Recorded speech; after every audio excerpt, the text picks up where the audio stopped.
Is Katrina just double checking the quality? Or we don't know. So we are just trying to test the quality of the live stream at the moment to see if we can hear and see okay.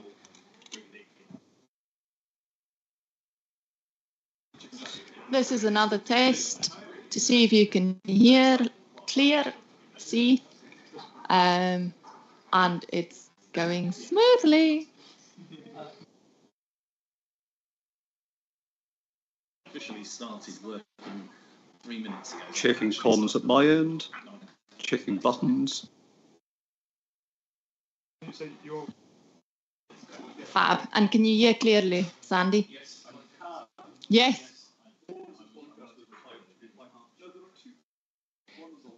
So it's the right-hand side that you have to keep pressing. I don't know what the left-hand side button does. That's a mystery. We can look at it another time. Just testing the quality and sound of the live stream.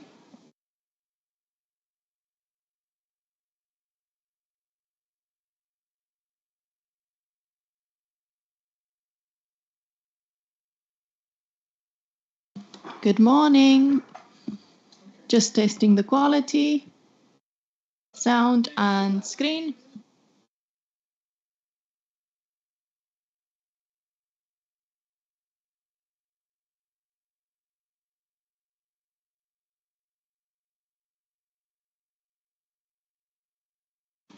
Good morning.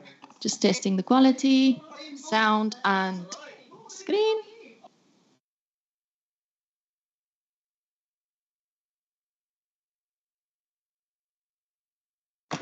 Good morning, Luke. Just testing the sound and the screen.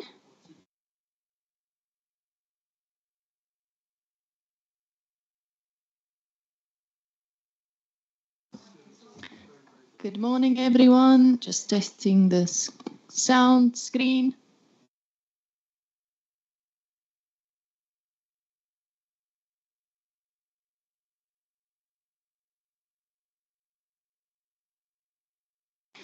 I promise I wasn't laughing.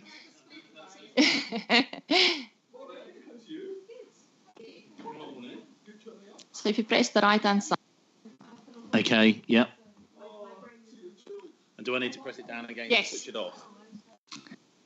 So the aim is to have one mic on at a time. And we're just testing the sound.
Right, if we could come to order, please. If you come to order, please, welcome to this board meeting of Cairngorms National Park Authority, and we'll start with a roll call. Thank you, convener. Welcome, everybody. Chris Beattie. Present. Jiva Blackett. I'm here. Sandy Bremner. Here. Pete Cosgrove. Here. Kenny Deans. Paul Gibb. Hannah Grist. Russell Jones. Sean Kirk. Paul Loban. Steve Mickelwright. Lauren McCallum. Eleanor McIntosh. Morning. Douglas McAdam. Zander McDade. Fiona McLean. Gaynor Roger. Here, thanks. Anne Ross. And then apologies received from Derek Ross. Thank you very much. I'd like to welcome formally Pete Cosgrove to his first board meeting. Welcome, Pete. Also to welcome Eleanor to her first meeting as convener. Thanks to Janet for her work on the board over the past 8 years. We owe Janet a debt of gratitude for everything she's done, and following her recent presentation, she sends us her best wishes for the future. Moving on to item 2, minutes of the last meetings. For approval, minutes of the meeting held on the 9th of June. Any points of accuracy on the minutes? We have none, thanks. We'll take that as an accurate record. Also for approval, minutes of the meeting held on the 23rd of June. Any points of accuracy? I have just one at point 6a, the reference to Scottish Government should read Scottish Fire and Rescue Service. And in the absence of any others, we'll take that as an accurate record as amended. Moving on to item 3, matters arising, actions. So draft minutes for the 23rd of June, paper 1, the CEO's report, at paragraph 8. The CEO agreed to put out a public statement after the board meeting setting out the work being done by the park to combat wildfires. That's done. The convener will write to the Scottish Fire and Rescue Service on the board's behalf to highlight the issue of changes to SFRS budgets on wildfire management. It's also done. Director of Nature and Climate Change will share the comparative study taking place between species in the Cairngorms Connect project and the East Cairngorms Northern Partnership. Done. Moving on to the Cairngorms 2030 National Lottery Heritage Horizons Fund Delivery Phase application. At paragraph 12, the CEO to contact Moray Council about bus routes into the park. That's in hand.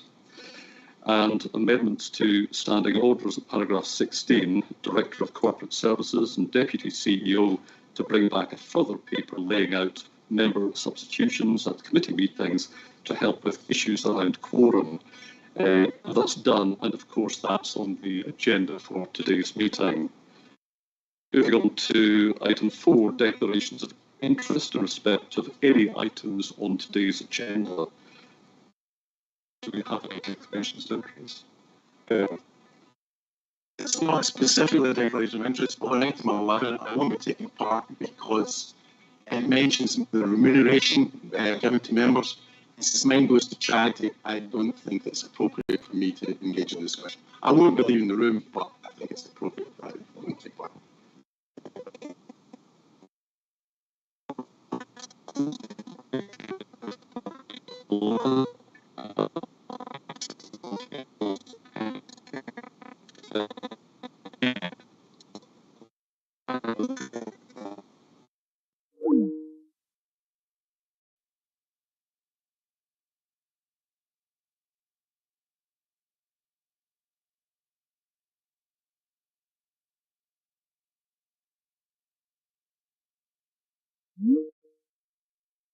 Clear an interest in paper 11, and I will also leave the room for that discussion. Although up to now, neither myself or Sandy have taken any.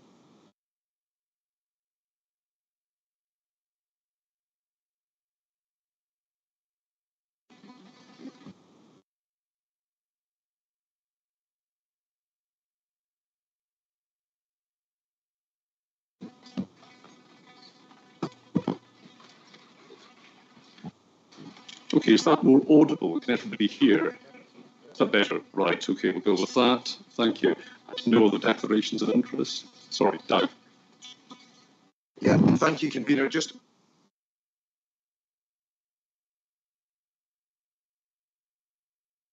for the authority, but I would believe I'll obviously take part in the discussion.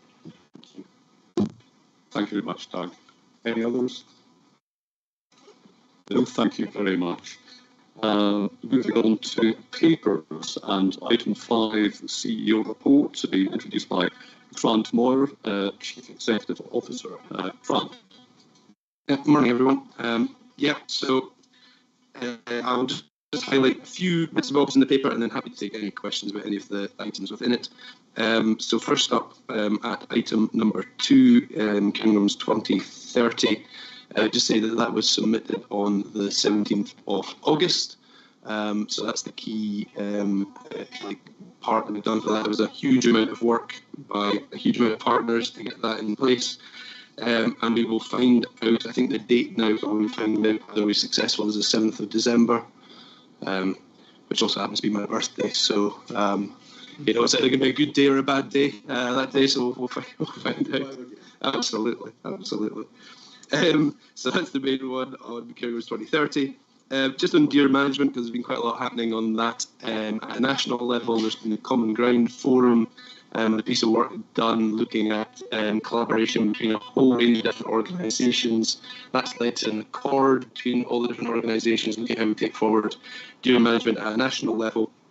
And there's also a lot of work ongoing within Cairngorms itself.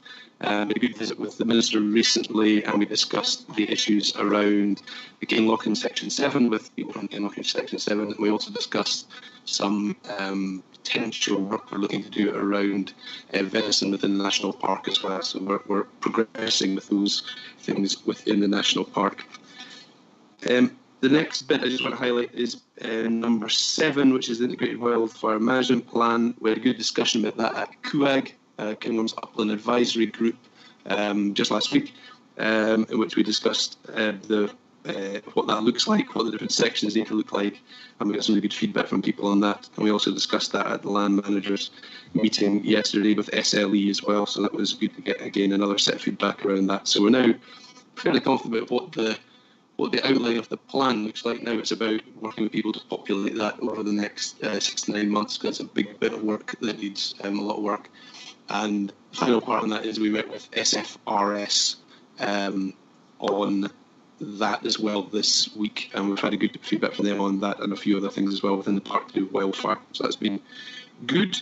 Do you want to comment specifically on that, Doug? It was just a very quick question. You'd mentioned about struggling to find a template, and I wondered if the group had looked abroad at Canada or other fire service areas, and if any of that had been useful. Yeah, so Colin's got quite a lot of useful stuff from lots of different places around the world. We've also got a lot of stuff from Michael's given us a lot of stuff as well in terms of that. So we've got that, but we've now got what we think is a good format, which is basically looking at prevention, what happens if it does happen, and what resources do we have, and then the final bit is looking at changing landscapes and what that means for wildfire. So we've got a good format. I think now we've just got to get the work done.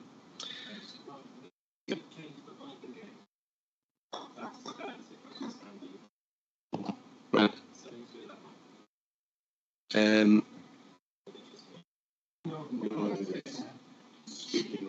Yeah, a bit odd.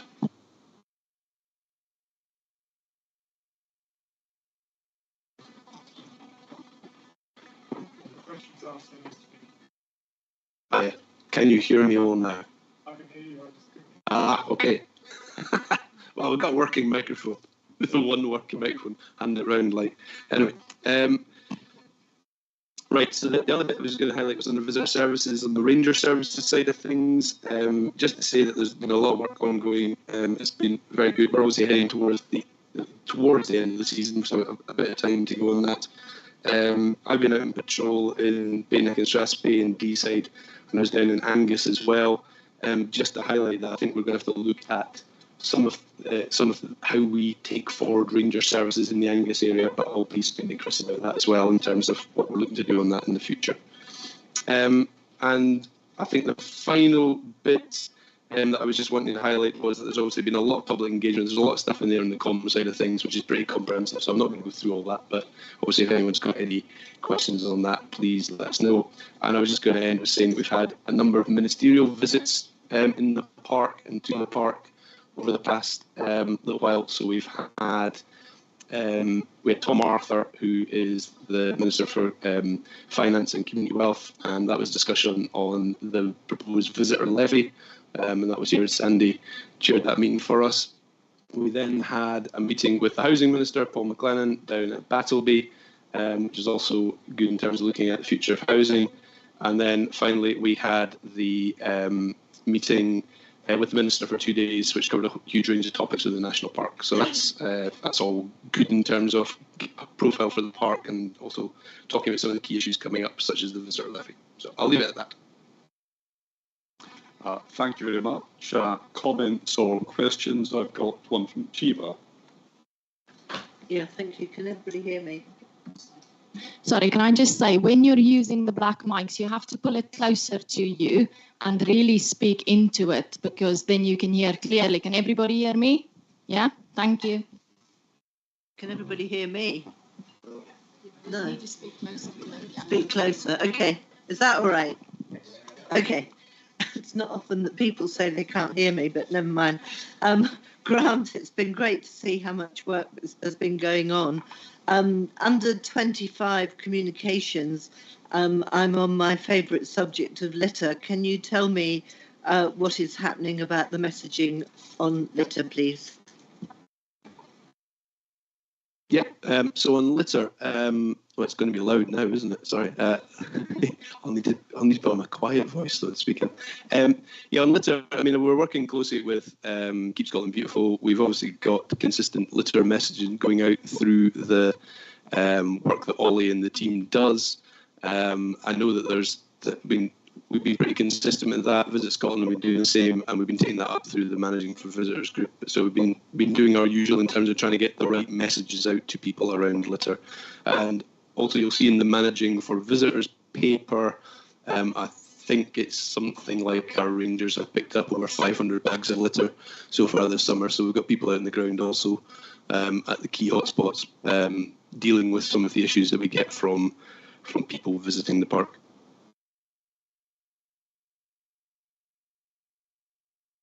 Sorry, question or comment from Anne. Thank you. It's regarding on page 3C, the Raptor Conservation Officer starting on the 1st of September. I think that's a great move, and I recognise why we have somebody in that role and the need for protection of raptors, but I'm also aware that there's a need of protection for smaller birds, and I know the RSPB have a role there. However, what are we doing as an authority to look after the smaller birds, which, to be honest, some of the raptors prey on, and smaller birds are now endangered. You can talk about sparrows, for example, or another hobby horse of mine are swifts, but they're not raptor. They don't necessarily fall prey to raptor, but other small birds do. So what are we doing to look after those, please?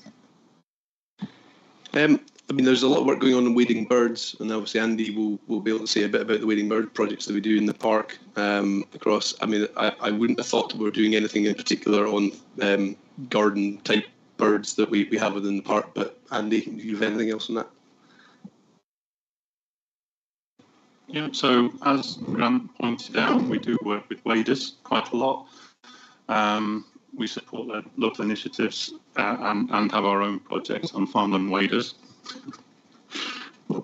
In terms of small birds, so passerines and the likes, what we do every year is we look to partners and say which are the most threatened species in the park, rare and endangered species, and then they form the species list in the Cairngorms Nature Action Plan. We, as a park authority, add value where there isn't work going on by other organisations such as the RSPB, and we focus our efforts on the rare and endangered in the Cairngorms that wouldn't benefit from the landscape scale activities that are going on. The birds you mentioned don't come up in either of those two sort of focus areas. Thank you very much. We go now to Fiona.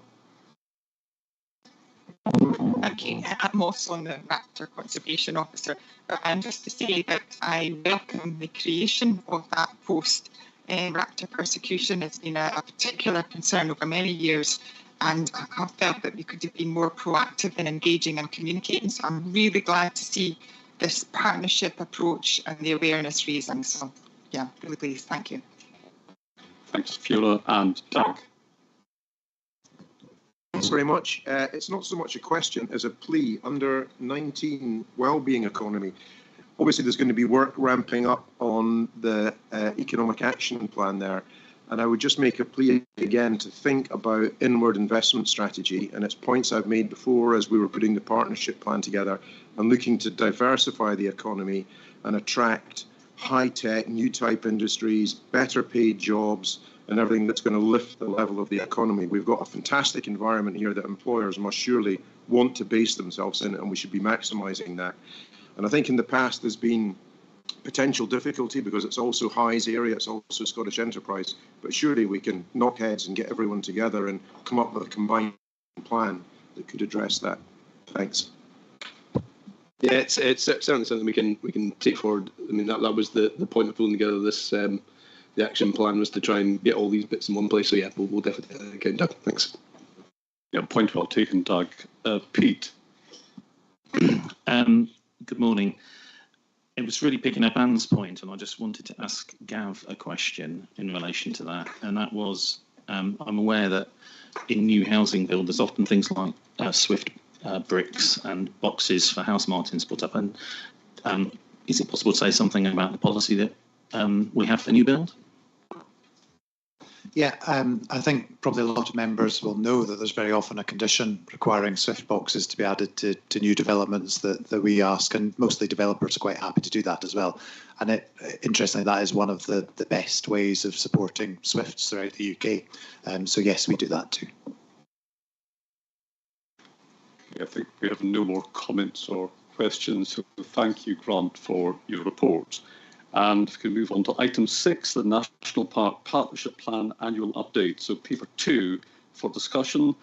That's introduced by Gavin Miles, Head of Strategic Planning. Gavin. Thank you. Yes, I'm not going to say very much about this, simply to say that obviously this report is designed for you, not as a shiny public document. It's for your information. We need to translate this onto the website and then create interesting stories that explain it to other people in a slightly more engaging way. Obviously, we're 1 year into a 5-year plan and a 25-year vision, so none of these are showing that we're completed yet. So it's just first stage in 5 and 25 years, but there's good progress being made. No real significant worries there, and it does reflect work of a lot of partners across all the different areas of the National Park Partnership Plan. Thanks, Gavin. Any comments or questions? Eleanor. Yeah, Gavin, can you tell me where we are with the study that I understood was going to be undertaken on the wider herbivore grazing? You know, to include like roe deer, hare, sheep. I don't see any mention of that having started. Or I will hand that question over to Andy, who's neatly sitting beside me.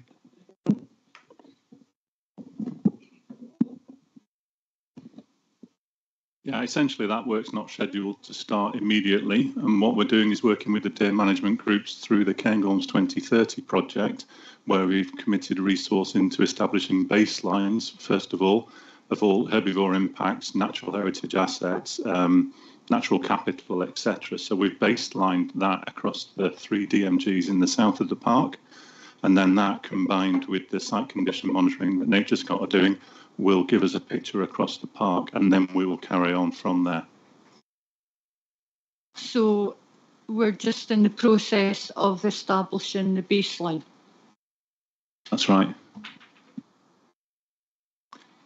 Doug? Yeah, just to comment on that, I would say that there is some data there at the moment in terms of site condition monitoring, certainly for our deer management group area, but it's well out of date. So I would back up Eleanor on that. I think this is a real priority to get these baselines established, and it certainly is for our deer management group.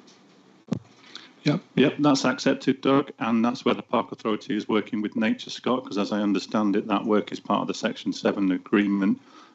So rather than replicate the work that NatureScot are doing, we're waiting for that information to come back from that piece of work, and it will indeed feed into our baseline. Thanks, Andy. Shiva. Yeah, thank you, convener. Housing and community benefit. You might be aware that Braemar is trying to recruit a GP at the moment. One almost derelict house in the village has gone for 450,000 and it's got 3 bedrooms. What are we, or what can we do when we have key people like GPs that we're trying to attract into our village? When they look at the price of housing, they're going to say, we can't afford to live there. So is there anything that we can do, particularly in villages that have got, say, 25% second home ownership?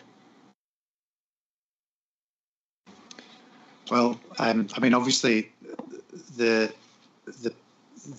kind of key to this is to create more housing in these places that is secured for affordable housing and potentially for key workers as well. And that means housing that isn't on the open market broadly. So we need to be able to build the right kinds of houses in these places and have some degree of control through the public sector or the community in perpetuity over how they're used. Obviously, in Highland in future, there may be some additional controls on secondary letting of properties, but that's not going to affect people buying second homes, which is an issue in places like Braemar. And that's something that we'll have to look at over this next 5 years. Once the short-term let licensing has kind of been implemented and we've all seen whatever impact that has on the number of properties, then we'll also at that stage have a better route to explain any issues we have with second home ownership here to ministers as well. If I could just come back on that, perhaps this is something that we could mark up for looking at in the next local development plan. Well, we can certainly deal with the supply of new housing. The local development plan can't control how ownership of other properties. So there's a limit to what the local development plan can do. Obviously, wealth, taxes, those are the things which drive second homes and things, and that's not something that we can deal with through the local development plan. So finding the right sites for the right development, that's what the local development plan can do. Thanks, Grant, coming here. Just very, very quickly on that, just to say that Sandy had a good discussion with the Minister about housing issues in the park when she was up a couple of weeks ago, and on the back of that and also the discussion with the Housing Minister, we're doing a letter at the moment to the Housing Minister about the process for us getting to that 75% of new housing being affordable in the national park within the park plan, and trying to bring that forward as quickly as possible. But obviously the issue around second homes is one that we'll also raise again, because it's a key ongoing issue within the park. This is an absolute priority. If you want to come in, Ross. Sorry, Larry. Yes, just to complement that, and what Grant and Gavin have said, I met with the Cairngorms Business Partnership Board earlier this week down in Blair Atholl, and one of the really progressive things that's happening in the park, it's still quite early days, is that the business community are starting to take a real lead on this issue. So we've seen them form a separate organisation dedicated to businesses leading on the delivery of housing that can then be controlled and managed in perpetuity by the business community. And the 4 exemplars of that can be seen in Dolnan Bridge that are getting built at the moment. They've got quite ambitious plans elsewhere in the park, mostly in Badenoch and Strathspey at the moment. and they are talking about having a significant event in November where they want to review progress on all this work. So it's still got a long way to go, and I would hope they can become more active in the east of the park in time. But it's really a very progressive move and quite exciting. Just to repeat that affordable housing is an absolute priority for the park, for the board and the authority. It's a block on almost everything that we're trying to do, and we need to tackle it. Anne. Thank you. I'm pleased to hear that. But there's affordable housing and affordable housing, and can we ensure, or try to ensure, if we can have any influence, that when somebody gets a property and that it is affordable? Because healthcare, I've seen elsewhere, healthcare workers wanting to move into affordable housing and being unable to afford the rent for it. So it needs to be, we need to be realistic. For example, nurses, what they're earning, could struggle sometimes to pay the rent for affordable housing. Thank you. Absolutely. Bill. I think we really have to be careful with the CBP's proposals to build what is effectively housing for their own members. You know, is an essential house, is it there for the owner of a business living in Baitnick and Strathspey, or should it be dedicated to, for example, the ambulance driver who's been living in a caravan for 2 years because he can't get an affordable house? Mass housing purely for members of the Cairngorms Business Partnership is not necessarily the right way to go.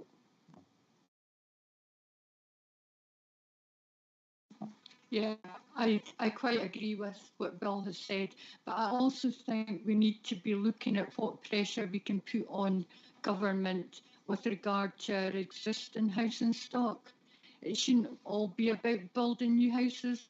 There's a lot of houses out there that are not being used simply because the onus of getting them up to standard is just far too expensive.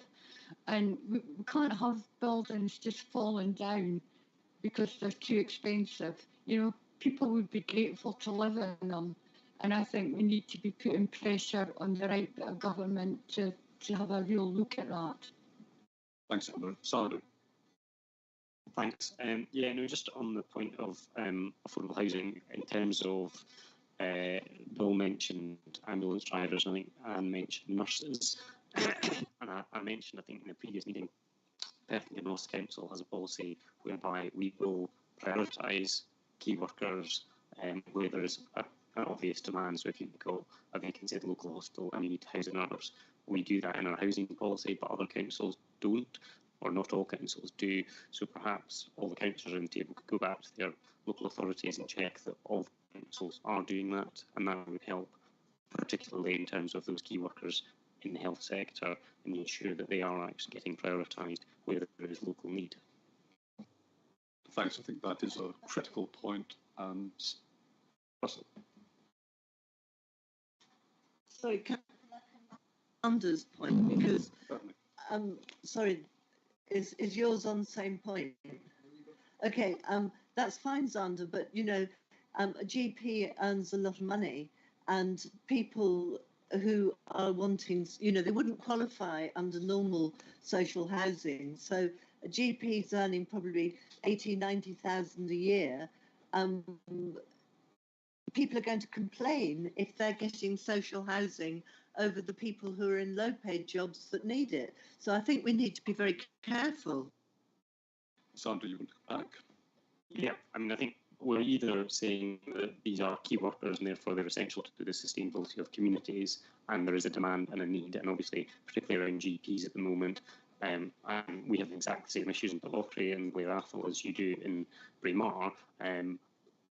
From our point of view, either we are able to sustain these rural GP surgeries, and it's critical to us that these people are housed, in which case actually income doesn't matter at that point, because we're saying we need doctors to keep the surgeries open, and in Tayside we're having a whole plethora of closures of rural surgeries because they can't get the doctors and they can't house them. So either we're saying we need to have a doctor there, and therefore it's a key worker, which is the definition of a key worker basically, and they should be getting housed regardless of whatever their income level is.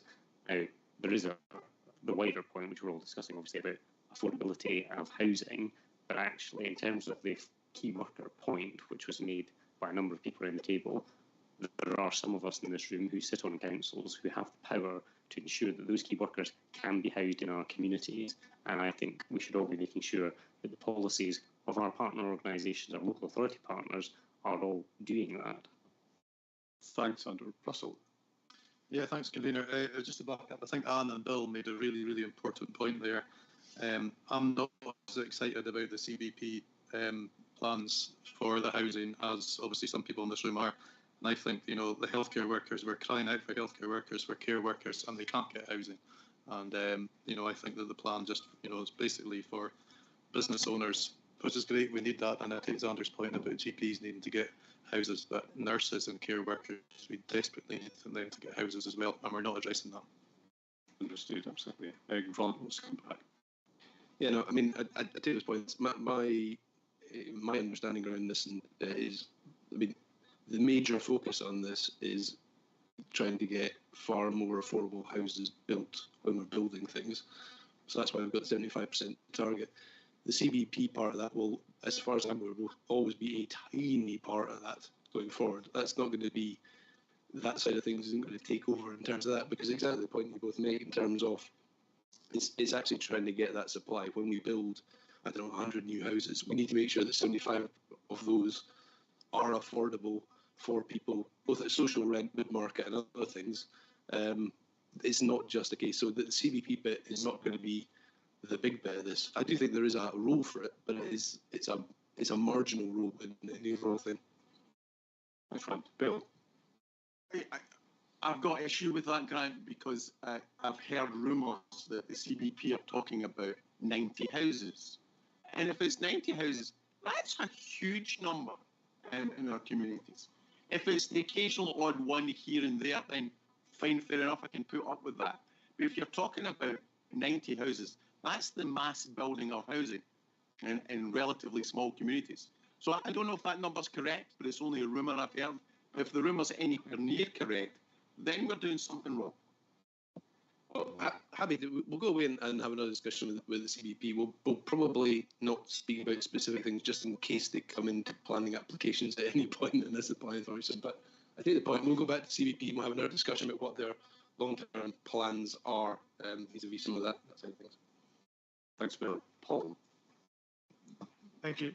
There's clearly a lot of different views on this topic. Would it be worthwhile having a workshop for the board to bring various ideas and work that's been done outside of the park and in other authorities to come up with what we define as key workers, what we define as affordable housing, and unify our collective views on what we'd like to do? I think the only thing I'd have to say is we've got to be really careful. We are not the housing authorities. We are not delivering housing. And we've got to be really clear where our role starts and ends. So we are the planning authority. We're about to set off in the process of a new LDP. There'll be lots of board discussions around the new LDP and where we want to put our effort and time, and that will include what our definitions of affordable housing are and things like that. That will all be part of that LDP. We've got an existing definition in the current LDP, but I really don't want to strand us being a housing authority. That is Highland Council, Aberdeenshire Council, and the other three within the national park. We need to be clear where the line divides, and it's not a park authority responsibility, because we're not the housing authority. We don't get the money directly from Scottish Government to deliver that. That is it. And actually, I have to say, and I'll not often say these things, but Highland Council have got a really good programme of delivery at the moment in the park in terms of affordable housing, and it's going to deliver, I think, significant benefits. There are other councils in the park who could do more, and I think that's possibly somewhere we can put a bit of pressure on. But it's that sort of thing. I don't think us sitting down to decide housing policy because we're not a housing authority. Lauren. Yeah, no, just listening to, each side of the debate around CBP or not, I just think there's a real obvious, sorry, I don't know that's working, for us to all win, which is to, potentially not be the housing authority, obviously, but to get these different stakeholders around the table.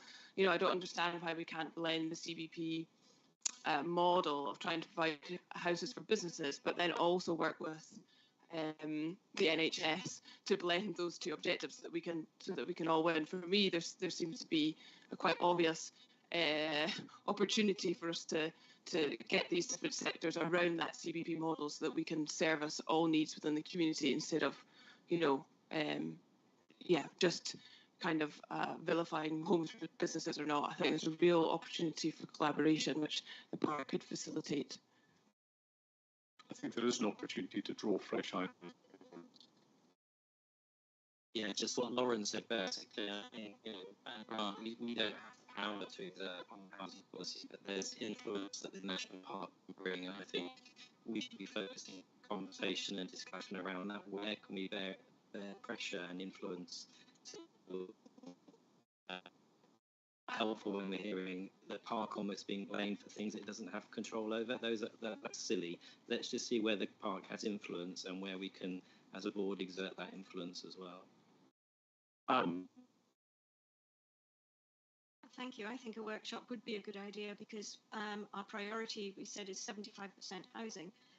Linking into where we can bring influence, wouldn't it be a good idea to have a discussion amongst board members, as Paul says, to have a consensus about what we're doing, to see out and to come out, to feed out of that as to what influence we can and what influence where we can. But then we would have one united voice. Bill. I think Paul's idea is really great because let's be honest, we're not responsible for the delivery of housing, but local authorities do listen to what organisations like the park say. So if you're not around the table with a very strong voice, then the local authority is not going to listen because you're not going to be there. So I think it's a good idea that we do something like this. Thanks, Bill. Russell. No, I'd agree. I think Paul's idea is good. And I mean, I take the point that we're not the housing authority, but we're saying that we're working with the Cairngorm Business Partnership to provide housing. So let's talk about the housing that we want to provide as a board.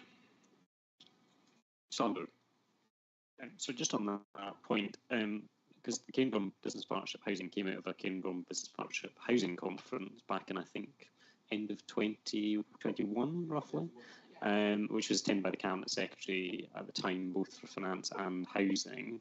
And all the various partners, councils were there, etc.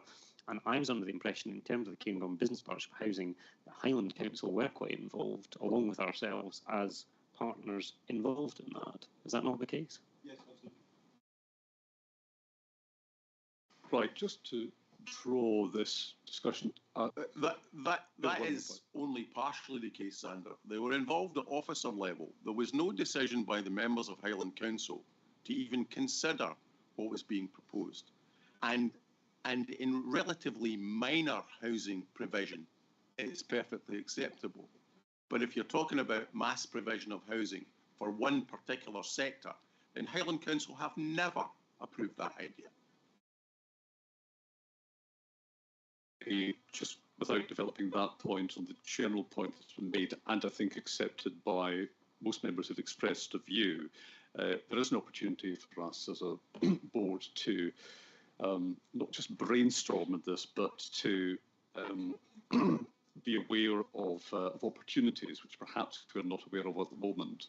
So I think through the planning process, we put together a workshop to do precisely that, to set up a workshop and gain best practice. Any other comments or questions on this paper? Sorry, Hannah. Yeah, thank you. Just moving on from the housing a little bit to, maybe this is for Andy, to the nature delivery. I know this is early days yet. It's great to see the scale of the peatland restoration that's happening already, and particularly how much funding has been brought in to deal with this. There was a point about not meeting the woodland creation goals, which was perfectly explained. But given the current state of woodland generation funding, I was wondering if there was a reasonable expectation that our partnerships and future funding will support the natural regeneration goals, or whether there's a concern we might miss that aspect of it and focus on planted areas. Yeah, so as you've indicated, Hannah, there's ongoing discussions around the Scottish Forestry Grant Scheme, which are taking place just now, and the consultation for that has ended and responses are being drawn together. Our response into that consultation made exactly that point, which is in order to incentivise regeneration more, then the rates for regeneration should reflect that. That's also something that a lot of partners have highlighted as well. And in fact, we had a discussion very similar to that yesterday at the Land Managers Forum. So it is something we have in mind. It is something that we're encouraging Scottish Forestry to consider as they review the Scottish Forest Grant Scheme, and we'll keep a very close eye on that. Can I just ask what the timetable is on the grant scheme review? So there'll be an initial phase coming up, we're expecting it quite soon, which will look at adjustments and amendments to the existing scheme, so it's being classed as a review. And then we're expecting larger scale reform, or at least the opportunity for larger scale reform will take place in probably 26, 27.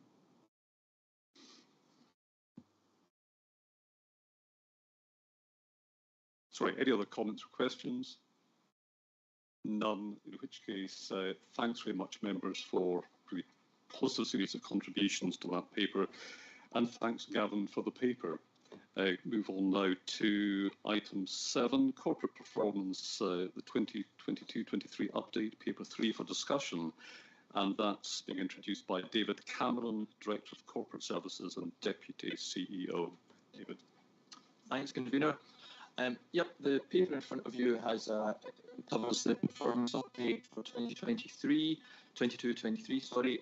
As the paper notes, that's a transitional year that we had between two corporate plan periods, and therefore the performance update presented to the board has a different look and feel to previous updates that you'll have seen, where we typically report against a standardised set of KPIs that are incorporated into a corporate performance framework. We're working on that at the moment for the current corporate plan, and we'll revert back to the more traditional reporting format when we have later updates for the current corporate plan. The paper presents draft activity and financial summary, which we're going to include in the annual report and accounts to be submitted to our external auditors. Just to highlight there that all the financial information that's presented to you today therefore remains in draft. We've not had that external audit undertaken yet. So those still have to be verified through that external audit process. We continue to also manage the strategic risk environment. Again, we are going to be looking at changing our presentation of our strategic risk register as we continue to work on the board's risk appetite workshop that we had a few months ago, and also pick up recommendations on our risk approaches from our internal auditors. So again, we'll have some changes in format at the moment. The annex presented to you today brings you the current update under the old format, and that was last reviewed by the Audit and Risk Committee when that met in June. So some updates in terms of the overall performance and financial position and our risk management position for the time being. Thanks, Convener. Thank you very much, David. Any comments or questions on that paper? Eleanor. Yeah, I've got two, David, for you. The first one is on the risk register. Can I ask about the cyber security one? It's A18, I think. And the trend is red arrows going up for the last two periods. And I wondered, I can't work out from the comments, I can't see what we're actually doing to address that. Yep, that's a fair point, Eleanor. The trend reflects the general trend at the moment in terms of cybersecurity, where organisations across the piece are seeing more and varied cyber attacks at their infrastructure. So therefore, we're recognising that overall change in the wider risk environment. We have been changing our operational platforms. We've been moving to a more cloud-based set of systems. We are still going through our cyber accreditation, Cybersecurity Plus accreditation that's sponsored through Scottish Government systems. And we're also introducing a number of remedial approaches to our overall IT platform. We've been introducing things like multi-factor authentication to our logins. Some members may have noticed we've also taken down our the old contact page that we had on the website where we had all of our email addresses set out, and that was obviously making our email addresses available to anybody that wanted to use those as the first step, really, of trying to work into the system. So there's a whole range of actions that were taken, but it's a fair point. I'll look at that commentary and make sure there's an update to that in the next version. Just on that very point, I didn't actually realise that we'd taken down our email addresses. How do people get in touch with us? Because we were always sort of supported for being open and available. Yep, but in terms of the staff group, we've, we think, improved the system. We've incorporated a set of generic email addresses, and those come in, they're monitored on an hourly basis, and they don't rely on individual members of staff being in the office. They're monitored by a central group, and they're distributed out to relevant members of staff. So there's still 24/7 contact availability, and board members themselves are still able to be contacted through links on the web page. My second point is completely different, so I don't know. Okay, For Bill. Another board that I'm a member of, you can't have access to the corporate communications and emails, etc., unless you complete a cyber security course, which is done online. It's quite comprehensive, and I maybe think it's something that we should think about, because you inadvertently allow people into the system. And it's quite simple. If you don't do the course and you don't pass the course, you're blocked from access, and you have to reset it. Point well taken, Bill. Yep, Convener, we have an online cybersecurity module that we have a mandatory requirement for all of our staff to undertake. If the board are willing, very happy to roll that out to board members as well. Yep, accept that. Thank you. Eleanor. Yeah, my second point is on planning. I think there's something that needs to be added to the risk register, because we are at I think probably an all-time low in planning staff, and I think there's a real strategic risk that that is going to do damage to our planning service, which is a statutory duty. And we can't be in a position where our senior manager, no matter how good and how capable he is, he cannot be doing applications. And that is the position that we're in at the moment. And I would seriously like that added to the risk register in the short term. And I would also like quite an urgent meeting to see what we can do to address that with Sandy and myself and Grant, probably.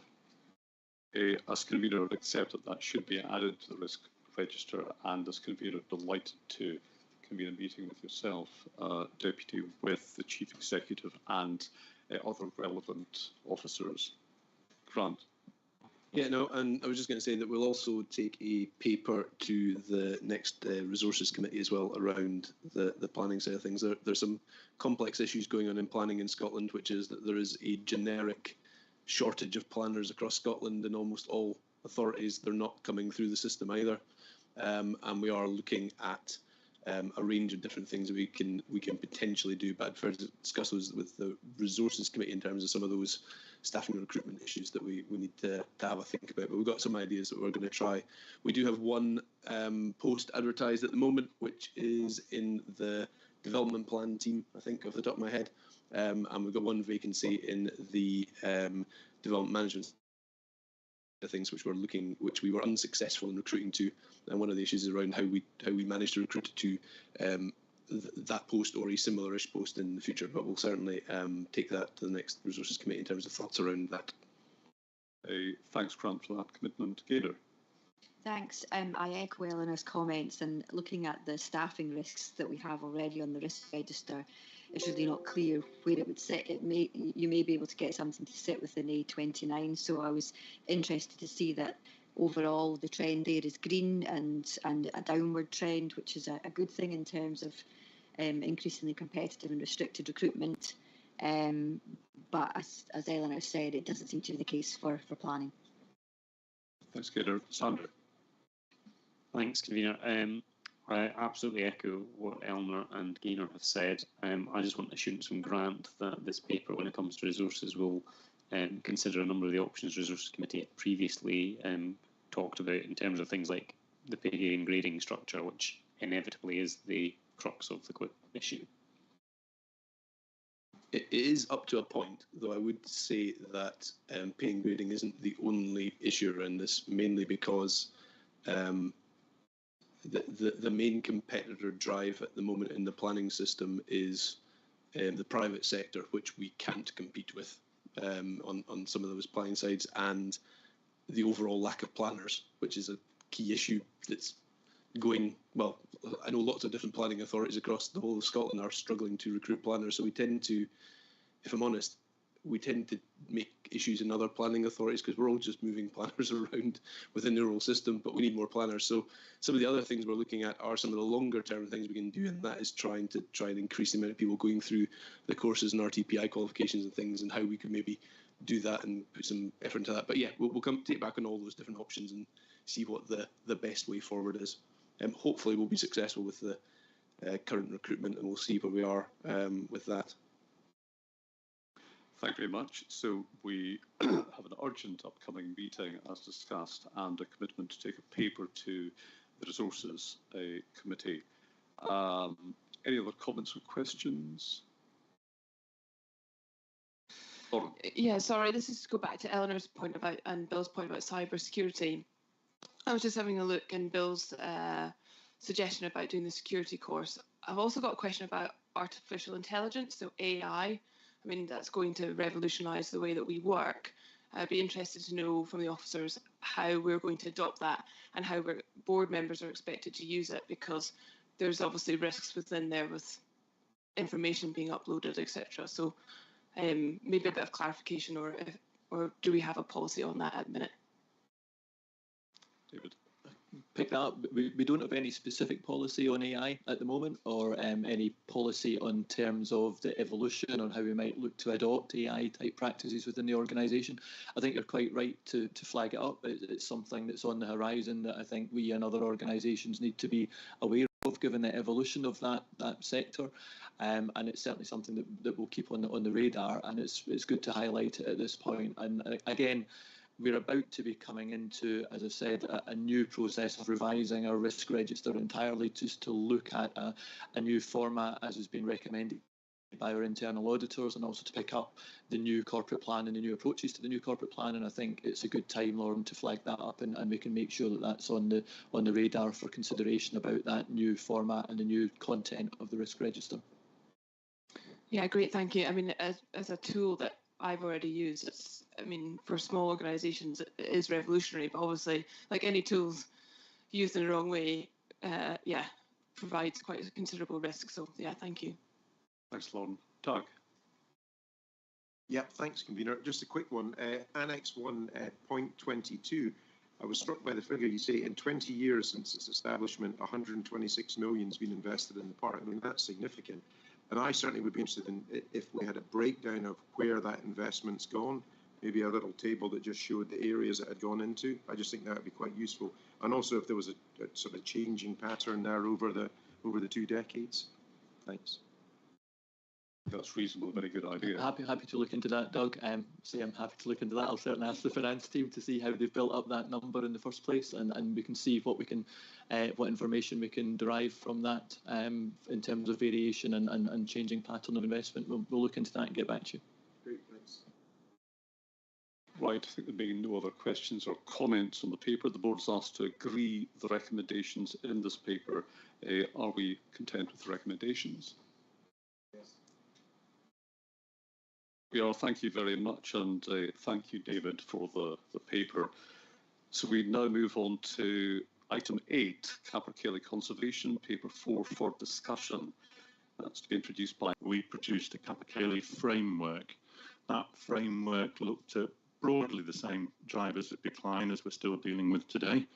And as a result of that framework, a piece of work in particular was identified, which was looking to address disturbance and in Capercaillie conservation.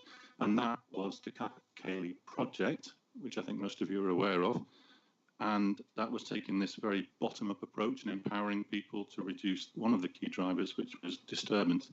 It did also cover things like predator management. We supported keepers, and it did also do a bit of genetic research, but its focus was on disturbance. Whilst that project was going on, there was a wider suite of work which continued to look at habitat improvement, continued to look at fencing. New areas of work like diversionary feeding sprang up, and fox and crow control continued.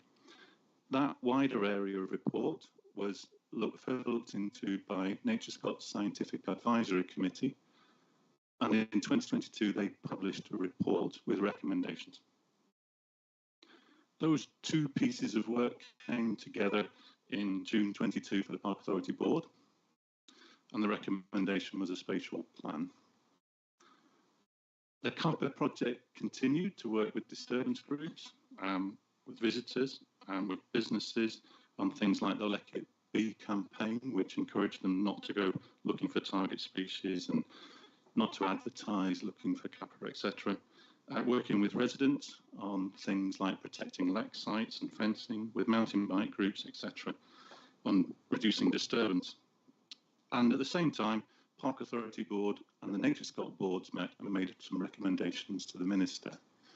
The Minister responded to those with a set of recommendations you see in the paper, and the legacy plan for the Kappa project, and those recommendations have come together now to board today to see how we progress those two pieces of work, specifically looking at how we progress the costed spatial plan and how we integrate the legacy of the Kappa Cayley project into that work as well.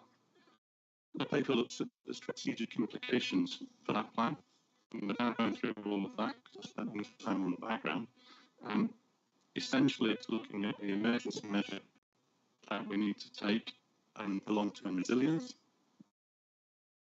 I don't know what. Okay. It looks at the role that we'll take with Nature Scott on being the lead agency. Sorry, Andy, I think you're turning into a Dalek. You also have to swap the mics for this report.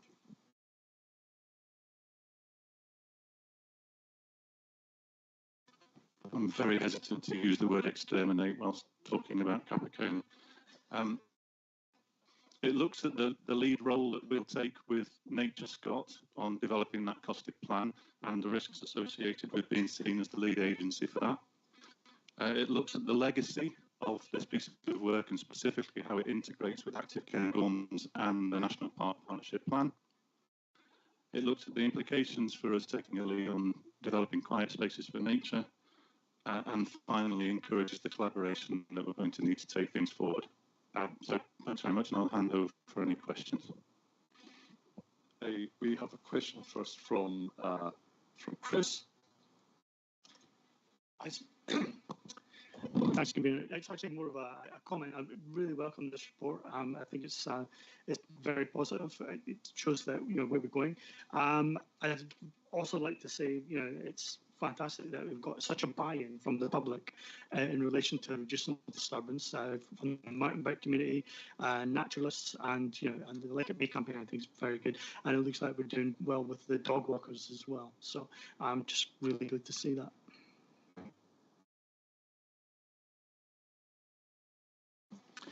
I'd like to say I sort of welcome the progress that's been made on the Kappa framework and project overall. I think everyone around the table knows that the fate of this charismatic and important species is still in the balance, even though we've had a slight increase in lekking males this year. I would say that we're literally, and not figuratively, out of the woods yet. But I think my main point is how important, or how are we going to be able to maintain the momentum that we need to do to kind of push it forward so that those slight improvements that we're seeing become greater improvements. Yeah, thanks very much, both. I think the thing about momentum is really important, and we held a workshop just on the 16th of August, bringing back together all those partners that we've done a lot of collaborative work with so far. one of the real strengths of the Park Authority's role in this is that we can take a collaborative approach to that, and we've drawn in a wide range of stakeholders, including those that have never been involved in kappa conservation before. The emergency plan that we're developing, or this costed spatial plan, is absolutely clear that this is now about action, that we've spent quite a lot of time talking about the drivers of decline and working out ways of addressing them. And the costed spatial action plan will be absolutely specific in the fences that need removed and the cost of that, in the areas that we would look to reduce disturbance, in the actions that we would like to see, etc., etc. And the key point of this emergency plan is doing specifically that, written within a few months, costed, looking for funding, at the same time as we do that longer term resilience work about expanding forests and improving habitat, because that is the long term answer, and a lot of the short term measures aren't sustainable in the long term. Thank you. John. Thank you. There's a bit of worry out there in the community that the SAC report wasn't taken further. I'm told, I mean, we're running about 0.3 chicks per nest, and I'm told we need 0.6 to make a wee bit of progress and growth, and that's not happening. And as a farmer, it worries me. Everybody's going on about the cocks. It's the hens that lay the eggs. If you haven't got hens, there's no point in having a whole dose of cocks. So I'm told the reason thermal cameras have been used a lot more this year, and that's given them a better chance. But it's, you know, I've said this before around this table. 40 years ago, I went and chased the copper off the farm road to let my daughter go to school. I don't think my grandchildren will never see them. I mean, the numbers are crushing. I mean, this was a one-off chance to do something. I mean, it's even at the stage now we can't even keep hens around nesting because of the amount of predation we have. And I don't know, it really does worry me. Thank you. Yeah, thanks very much, John. I think a lot of us share those concerns about the capercaillie. Just to pick up on a couple of points, you're absolutely right that it's the productivity, chick survival, that seems to be the big issue at the moment. Adult mortality was addressed largely by the LIFE project and the fencing issue, so we don't have such a concern about adult mortality, it is chick survival. Thanks for that. If we could go to Jiva, please. Yeah, thank you. I'm slightly on the same line as John. I'm going to start with a question and then follow up. And the question is that if a group of crows are attacking curlew chicks, is the best thing to do to count the crows? So we've had two reports now, one from the Scientific Advisory Committee saying it's likely that reductions in the number of predators, crows, foxes, pine martens and possibly badgers would significantly improve the breeding success of capercaillie. And then yesterday, the Game and Wildlife Conservation Trust came out and said to reverse the trend and save the capercaillie from once again dying out in Scotland, we need to take urgent action and conservation measures must be stepped up, including legal predator control, reducing predation risk by pine marten. I'm looking at this paper, which, you know, you've put an awful lot of work into, Andy, but the Minister has made a request. She hasn't given an order, and her request is that we work with stakeholders to progress a coordinated approach. So I'm actually going to suggest an amendment or a motion, I'm not sure what it is, to because this is for a discussion paper, and say that I would like to see that we specifically extend the National Parks Action Plan to take into account the concerns on predation by pine martens expressed by the Nature Scott Scientific Advisory Committee and include the relocation of pine marten away from core kappa areas or their lethal control if that is not possible. And I don't know whether I would have a seconder for that. Sorry about a extension from Sandra.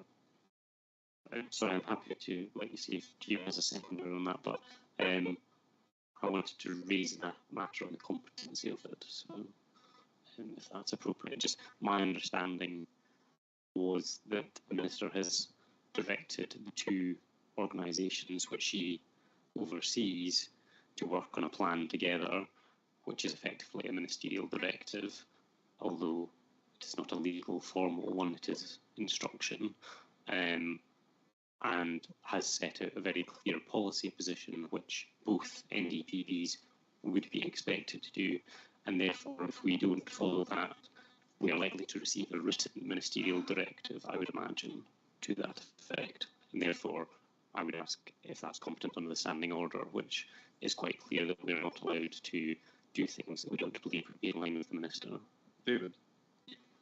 Thanks, Convener. If I could just pick up the more general matter of competency at this point, I entirely appreciate the proposal that Jiva's putting forward that is being suggested needs to be considered for a decision, but this is coming forward on the basis of an item that's been presented today to the board for discussion, for general discussion around the subject.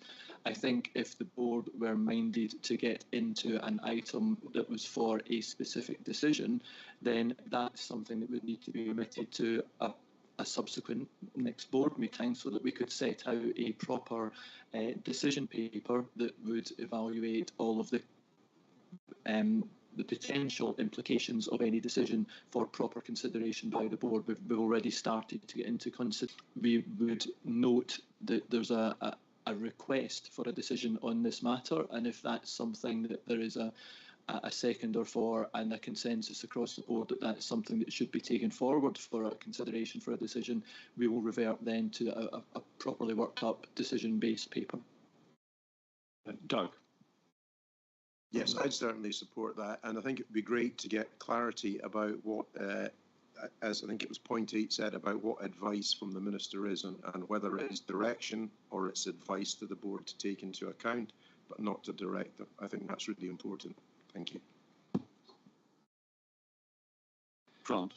Yeah, no, I mean, so to be very clear on the where we are with the Pine Marten side of things, which is that unless we do a Pine Marten survey to understand what the population is within a national park, there is no further decision made. You will not get a licence to take out any Pine Martens within the national park. And the Minister has asked us to not progress action to control protected predatory species for capercaillie, but that Pine Marten population survey is undertaken to better understand the size of the population. That's the whole point of it, is to then decide whether you've got the information to actually make that decision. Making a decision now, in all fairness, is incompetent in terms of you wouldn't be able to say whether you should or should not be able to control Pine Marten. We do not have the information about what the population is in the park, where it's distributed, whether if you have to take out all the population, whether you'd have to take out 50% of the population, whether you get a licence application, and we've been asked to progress with that population survey, which is what we're doing as part of this plan. And at the moment, there's also ongoing predator control of foxes, crows, etc., which the capercaillie project has been progressing. I don't actually think there's anything in this that isn't in line with what people are talking about in the first place. But until you do that population survey, the next part is a moot point, because we don't know and we can't make that decision. So I don't know what decision you'd be making, because we couldn't do anything else other than do the population survey, which is what we're doing. I mean, I understand that members wish to express their views on predator management, but the government have expressed their views on the matter. It's not part of this paper, but I take the point that we can return to this issue, as David suggests. John. I agree with Jiva. I'd be happy to second it. But the problem is crow numbers have got huge. I mean, just outside my own house every night, they're just landing in hundreds and hundreds of damn things. You know, there's just nothing gets a chance nowadays. We need to have a look and see what is happening in our countryside. I mean, we've lost the rabbit population around Nethy. The squirrels are going because of Pine Martens around Nethy. You know, where does it end? Thank you. Anne.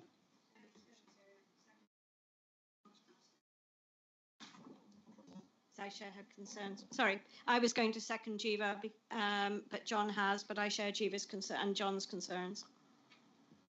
Gator. Thanks. Can I ask about the results of the genetic diversity study that RZSS had done? I see that that was shared with stakeholders in July, and I wondered what that meant in terms of the robustness of the diversity of the population that we have in Scotland. And from that information, were they also not able to start to look at how many cocks and hens there were from a different perspective rather than looking at like sites? Thanks. So in essence, the results of the survey were that there are 5 haplotypes, which is genetic types of birds in the Cairngorms. That's the lowest genetic diversity across the northern lineage, which is where the birds originated. That means that they are less robust than other populations, but of course we've had 5 haplotypes since the birds were reintroduced because there's been no inward, there's been no input from different populations. The recommendation from the RZSS was that in order to make sure you have the most resilient population possible, that you should look at supplementing the genetic diversity. Lauren. Yeah, thank you. I think, Andy, I had some questions around the quiet spaces for nature and just around some of the risks, I guess, associated with that. I think most people obviously accept the quiet spaces for nature, but some of the conversations that I've had within the community is that they are scared that just, the buzzword disturbance or these quiet spaces will impact their right for responsible access. Could we give any further thought on that or your experience as officers? So I'll probably turn to Murray to come in, but I'll introduce it by saying the notion of quiet spaces for nature is critical upon it being at certain places at certain times of year, and that's fundamental to it. With that in mind, we've had very strong support at the workshop from a lot of different user groups, Mountaineering Scotland, Ramblers Society, mountain bike associations, etc. There is a lot of support for the notion of quiet spaces at certain times of year in certain places, and we're working with a lot of those user groups to take forward what that might mean in practice. We've got quite a list of contributors to this debate, so I'd ask for a brief comments or questions, please. So Steve, next. Yeah, thanks. I think we all know there's a Capercaillie emergency, and this is a really good plan to try to deal with that, considering the kind of constraints you're under. So absolute kind of heartfelt sort of support for what you're doing. But the other side of this is the bigger pictures and the things that are driving the problems that we have in the national park. So why have we got so many fences? It's because deer numbers are too high, and so landscape scale deer management is surely the longer term way of trying to deal with our kind of fence issue. Stuff around connectivity as well, how do we connect up the landscape so that the Capercaillie can thrive as well? And then also the restoration of ecological processes. So we've been talking a lot about interventions on predators, about a natural balance within a natural park and the park being more proactive in that area, as I think the new legislation that's about to come through is expecting the park to do that. In my view, is also the way forward, and I'd be interested in Andy's reaction to that. Yes, so that's part of the planning. So the Scottish Biodiversity Strategy makes the very clear distinction between protecting an intervention to 2030 and then working towards and building resilience in more natural systems by 2045. The deer management, forest expansion, conditions of forests is all in the National Park Partnership Plan. And so that's what we would be working towards, is making sure it's looked at holistically. Thanks, convener. Yeah, I wanted to come back just to Grant on the point that we were discussing earlier about predation. Totally agree, understanding the population is important. No different to mountain hares. You've got to count them to produce a management plan and then decide if you're going to control them. But I think the important point is that somewhere has to be stated that looking at the then solutions to that is not off the table, because I think the impression that's gone out there is that it's off the table. So why bother counting them if it's off the table? So I think that's the point. And Jiva, correct me if I'm wrong, it's about knowing that if that population counting does indicate a problem, there will be a will to address it. Yeah, so to be clear, it's not off the table. What the Minister asked us to do is to go away and do a pine marten population survey to better understand the issue. But we then need to look at that in line with all the other things around Capper and whether doing anything about pine marten itself would make any discernible difference to some of those bigger issues. Because as you know, looking at one individual species is not really that good a way of doing stuff for the future of Capper either.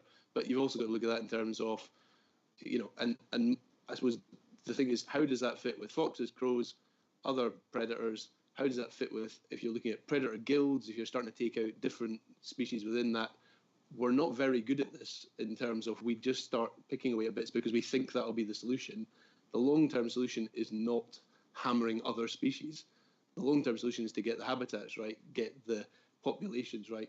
But there may be a short-term need to look at some of those things, but it's not off the table, Doug, absolutely not. But that's why we've been asked to do the pine marten survey. So if that's the clarity that's sought, we can give that clarity that it's not off the table.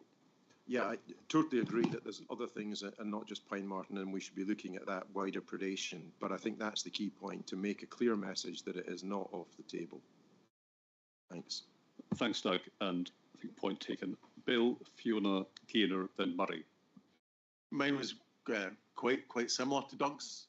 Basically, the idea that what I heard right at the start of the debate was that the Minister says no, so that's the end of the matter. How does the Minister know what the best possible advice is unless we sit around this table and debate it? So a paper coming forward once we've done the surveys, etc., is a good idea. And then we are having open debate and the Minister can see that debate. But on that, Doug, the board did have a debate last year. On the back of that and Nature Scots board having a debate, a paper was put up to the Minister, and this is the response from the Minister. So that has happened. And what the Minister said is, I want you to go and do the survey so that you can then give me some actual evidence as to what's around that. So I think that is what's happening here. I've got no problem with when we get that pine marten population survey done, coming back and having a discussion with the board on what that says. That's perfectly fine. Absolutely no problem with that at all. But that will take a bit of time. It's certainly not going to be something that's going to be done within the next few months. That is all, you know, it's going to be at least a year's worth of work to get that population survey done. But that is in train. Fiona.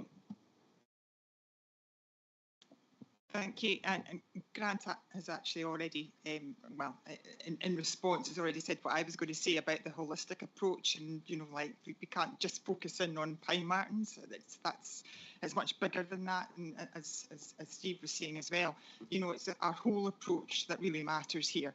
And the other thing was I was going to mention about quiet spaces for nature, which Lauren also brought up. And the reason why I was going to bring it up was that I think Nature Scot needs to be absolutely clear what they mean by quiet spaces for nature, and also how they're going to communicate that effectively so that you don't have communities up in arms about, you know, what's happening here, and is this, you know, are we going to be unable to access spaces? And so I think it's really important that knowing what it means and actually communicating that effectively. Thank you, Gaynor. Thanks. Sorry, just a follow-up question from my one on genetic diversity of the population. We've talked about reducing disturbance, reducing the impact of predation, improving and expanding habitat, and reducing the risk of fence strikes. And I noticed that also in the next steps in October 2023, a study will be commissioned to investigate the feasibility of reinforcing the UK capercaillie population. I mean, I think in terms of building the resilience of the population, it seems that genetic diversity study and the numbers that we have at the moment pretty much says that we are going to have to reintroduce capercaillie from elsewhere in order to build that resilient population. So I just wondered what we were hoping to get out of this study, and then in the terms of when things happen, when is the best time to start reinforcing or reintroducing new capercaillie? Will we have to wait until we've got a handle on the habitats, we've got better habitats, we've got rid of many fences, at kind of what point are we going to be thinking of that? Is it decades or is it sooner? Thanks. So just to be clear about the genetic diversity thing, sorry, it is a little, what the report said was that to increase resilience, we should consider introducing genetic diversity, not that we need to introduce genetic diversity. So it didn't make a specific recommendation. You know, the recommendation was to improve your chances to do it, but not you need to do it to stop extinction. Because it's the same 5 habitats we've had for 200 years. So that's the first distinction, which is quite important. The second bit is, yeah, I absolutely see that the question of reinforcement will be part of the plan as we go forward, and saying what do we need to do. It is by no means going to be an easy process. Of all the reinforcement projects over the last 20 years, 50 odd attempts, one has been successful, or one is currently being successful, which is taking place in Poland, and that requires a huge amount of intervention and millions of pounds of investment. So it's not going to be an easy process, but we are communicating with Poland. There's a symposium over there very soon, and we're learning from all of those experiences with managers here going to that symposium. We're heading towards winding up this section. If you go next to Jiva and finally Pete. Yeah, Andy, on section 20, paragraph 24, it says kappa number have decreased by over 50% in the last 5 years, and that there are only 542 kappa left. Do we know what the chick population is this year? What the survival rate is? So we've stopped doing brood counts. Nobody really does much brood counting anymore because of the disturbance effect that dogs might cause on brood count, and a decision was that the risk is higher than the reward. There is some different models of doing brood counts going on in some reserves whereby they're using cameras on dust baths, and those have been very good this year. We've seen productivity up at 6 poults, 6 very well developed chicks, not far off being poults, seen in dust baths. So the new methods of looking at brood counts, productivity, are starting to generate some really good results, but they're only taking place on a handful of estates.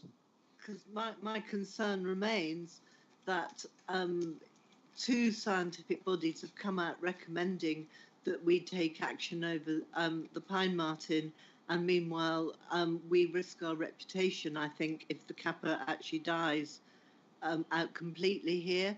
And we're sitting here counting the crows that are attacking the waders. I just leave it at that. Thank you. And Pete?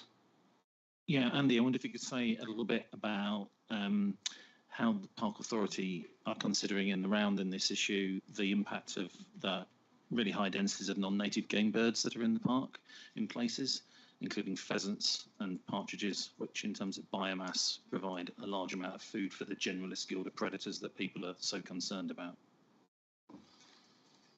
So, as you'll be aware, it's an action in the National Park Partnership Plan to get a better understanding of game bird populations in the park.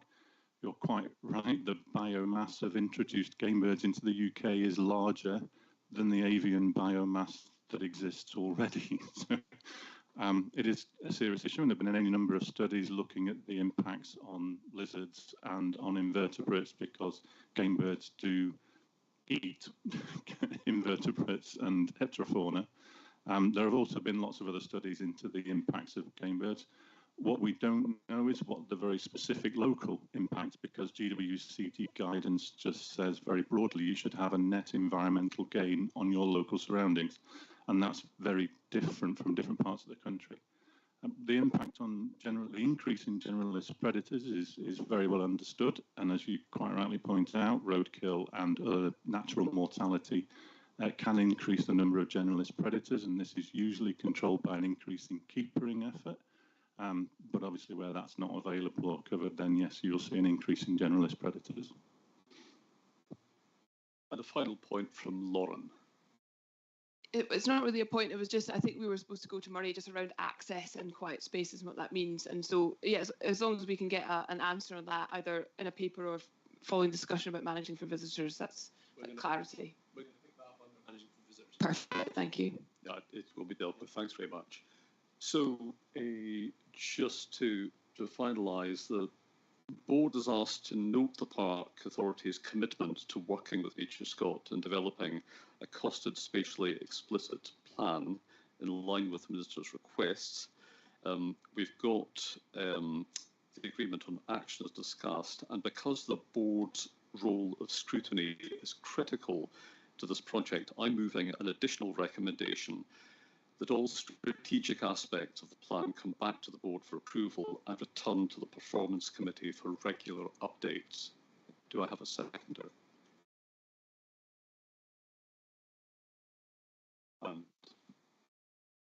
Thank you very much, both. In which case we have agreement with that approach. Thank you very much. I'd like to pause for a comfort break. Anticipating the temperatures, I asked if we could get some ice creams and ices in. So I don't know if there's been success in that, but if you want to raid the freezer, you may be in luck. Thank you. A pause for 15 minutes? 10.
Hello, testing Sandy's mic.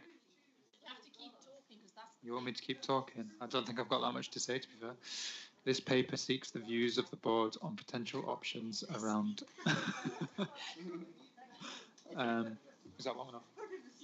Also checking Grant's mic, the paper summarizes.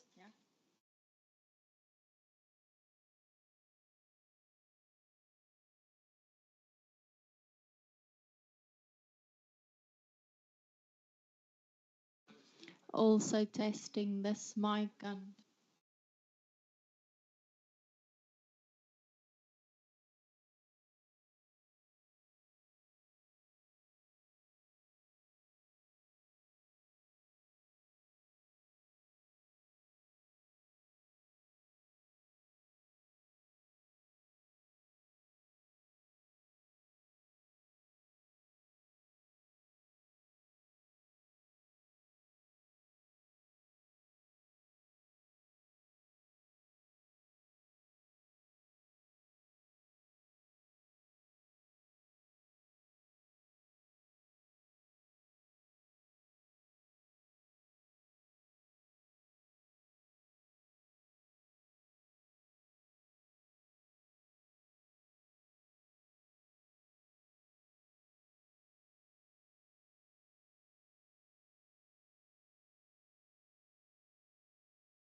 Could we take our seats, please?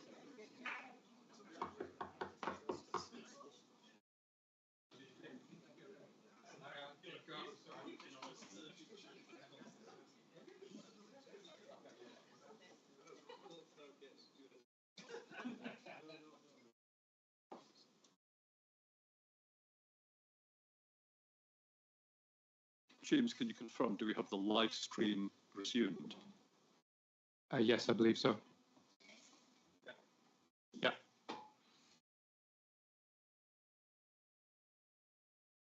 Thank you very much, Board. We're moving on to item 9, managing for visitors in the Cairngorms National Park, paper 5 for discussion. So that's introduced by Grant Moyer, CEO, and Murray Ferguson, Director of Planning and Rural Development. Hand over to Grant and Murray. As I say, Murray's going to kick off on most of the paper and I'm going to cover the fire bit, so on you go, Murray. Okay, good morning, members. This paper is all about giving you a very broad strategic overview of a lot of work that's happening out there on the ground, both by the Park Authority and partners, and seeking a broad steer on the way forward. We're coming back to you in November and asking you to make some crunchier decisions. So I just wanted to highlight 3 particular areas of the paper and make an important connection back to the last paper about Capercaillie. First of all, the issues to do with engagement and enforcement. And if you recall, we were discussing this at our previous board meeting as well about the degree to which we can resolve some of the issues just by communication and persuasion, or do we need an approach that sometimes is more based on enforcement? And what we are suggesting here is that we do need to get with partners more into the space that is about occasional enforcement, and certainly that will be the case if we move, as Grant will talk about, to fire-related bylaws. But culturally at the moment, there's actually precious little enforcement happening out there in the park on a whole range of issues to do with litter, which Councillor Blackett mentioned, dog fouling, fires, etc. And we actually have quite a significant range of resource out in the park, employed by us, by other public bodies, and granted through us by private estates, etc. And we want to investigate whether or not we should be moving more in a direction of occasional enforcement of bad behaviour, criminal activity. And I'll just say on the picking up the litter point, Jiva, we'll be bringing back proposals in the action in November for an approach based on a Cairngorms litter network, where we're coordinating all the community activity in the park with a very light touch and seeing if our ranger resource and other staff can help take that to the next level. So moving on to the issues to do with disturbance to wildlife and what was said in the Capercaillie paper about identifying what we're calling at the moment quiet areas for nature. We need to be really clear that this is not about a single species based approach, so it is better to discuss it not just in the context of Capercaillie, because all of the guidance we've had is that probably wouldn't be very popular, but there is quite a lot of support around the broad concept about protecting nature. We're not talking here about taking anyone's access rights away. We're not talking here about a new formal designation in the Scottish portfolio of designations. We're not talking about promoting these areas in a frontline way on visitor leaflets, for example. What we are talking about is identifying spatially parts of the park as a group of resource managers where we can take a more targeted approach towards behavioural campaigns and infrastructure investment to help make sure that we're not harming wildlife through disturbance. Just yesterday we met with the Scottish Outdoor Recreation Alliance, which includes a number of members from Ramblers Scotland, Mountaineering Scotland, Scotways, etc. And we discussed this concept with them then. And next week we're discussing the concept with our local outdoor access forum. So we're in active discussions at the moment. I have to say that overall the discussions are going very well and there's broad support depending on the detail of what we're trying to do, and we'll bring the proposals back to you in November. And lastly, I just wanted to highlight the Glenmore area, the area between, we call the area between Aviemore and the Cairngorm Mountain, the Cairngorm and Glenmore area. It's a very complex part of the park, as I think you will all know. Very popular, very beautiful, but quite complex to manage. The one thing we need to highlight is that the Park Authority's role in relation to that area of land is very much about helping and assisting the various landowners and land managers to work better together. It's not our job to manage any particular area of land, and we always have to defer and default to the land manager. And in the Glenmore area, that is the Forest and Land Scotland.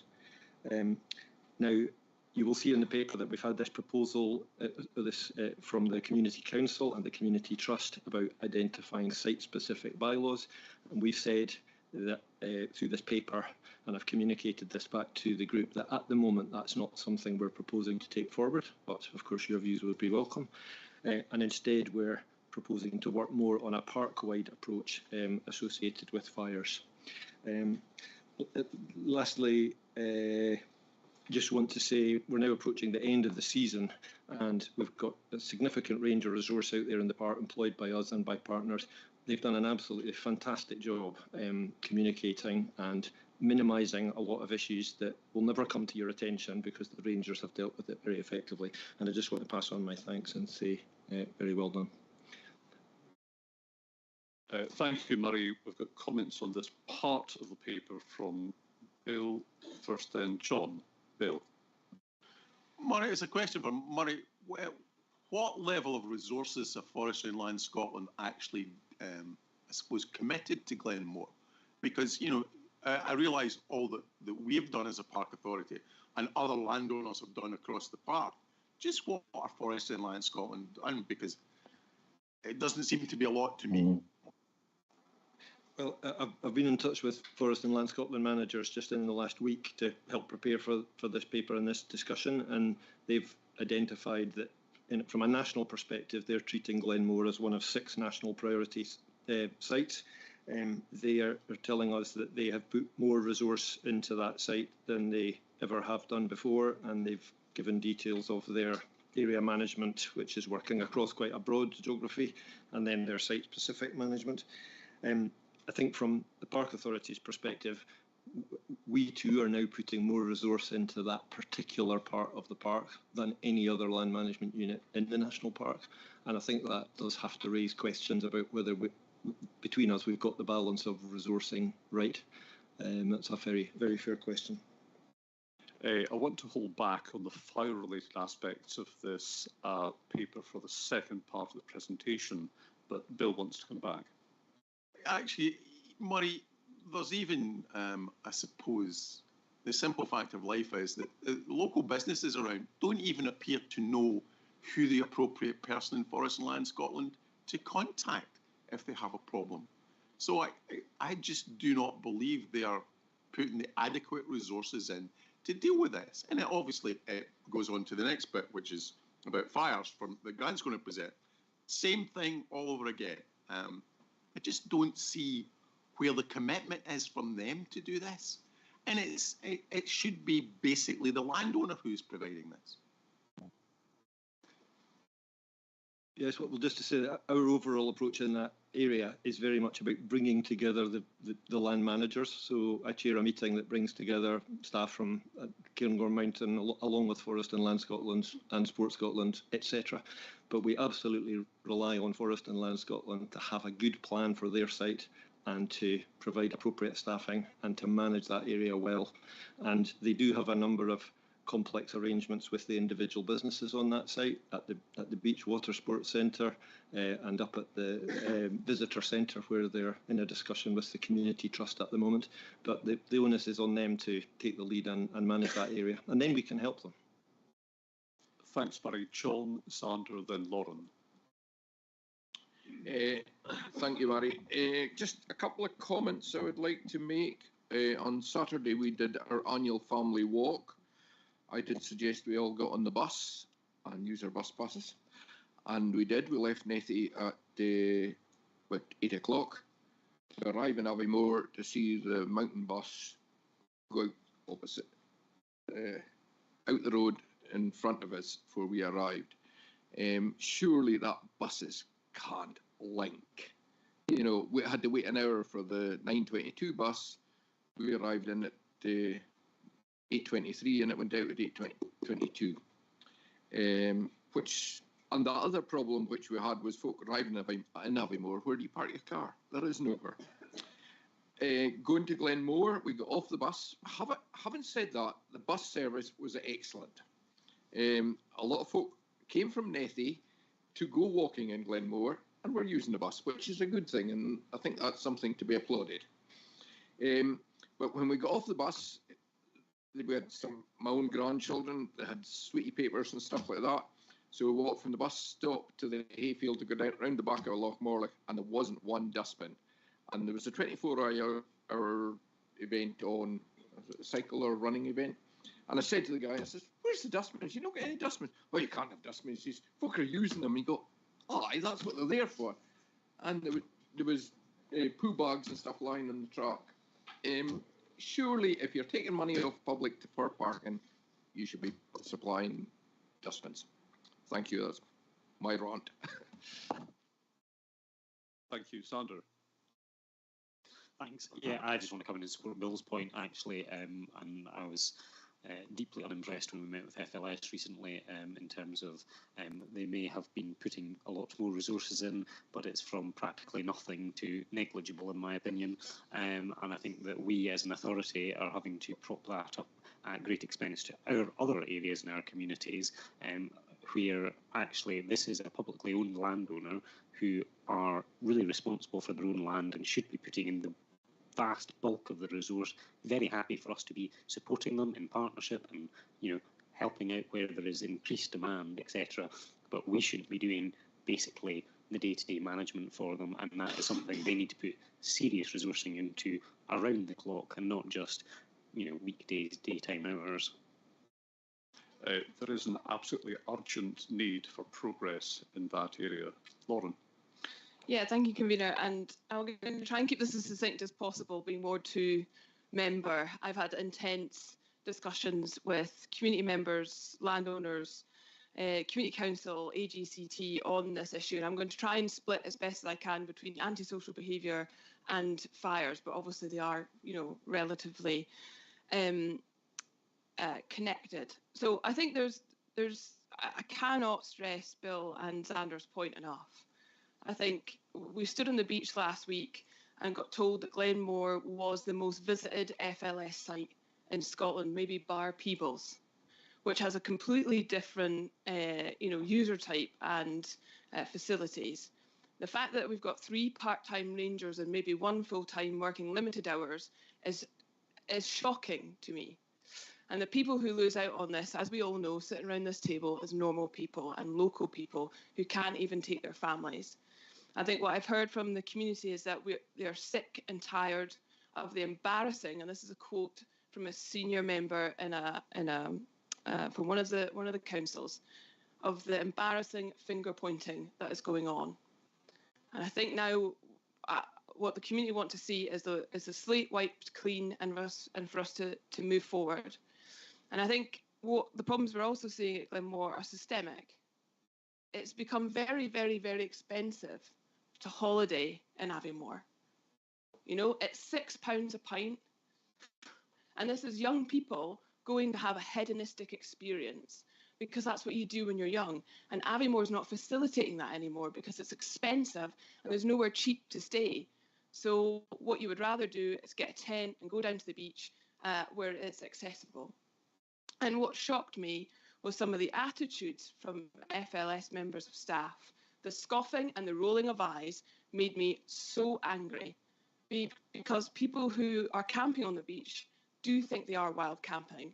And one of the members of staff referenced a survey that they had done, and kind of the scoffing of, oh, well, they think they're wild camping. But the member of staff also said that the postcodes are coming from Aberdeen. But I'm sorry, if you're from Aberdeen and you're on the beach and you've got that vista of the Northern Corries, you are wild camping. So if we're not thinking like our visitors, then we're not managing our visitors. And I think FLS and the park needs to start putting some pressure on board to get the resources there before there is, fire or death or something extreme that happens. And I think that is something that's ripped through the conversations that I've had.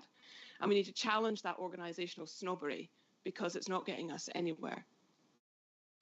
Another point was parking. I don't think parking is going to deliver the silver bullet that FLS think it's going to. And I think that's something, again, that we're going to have extensive conversations about. And this is kind of going into fire, so I won't go into that too much. But there was real concern around rangers becoming enforcement officers, and that changing that relationship that the rangers have as supportive and educational to then being seen as police light. So with some of the conversations I've had with community council, volunteer rangers, private landowners, is that if we are going to take in enforcement, then we need to potentially look at a different type, a different badge and a different name, for example. So that educational relationship, isn't impacted. And I think just lastly, and Bill and Xander have both said this, but we have spent what, 500,000 on a ranger service.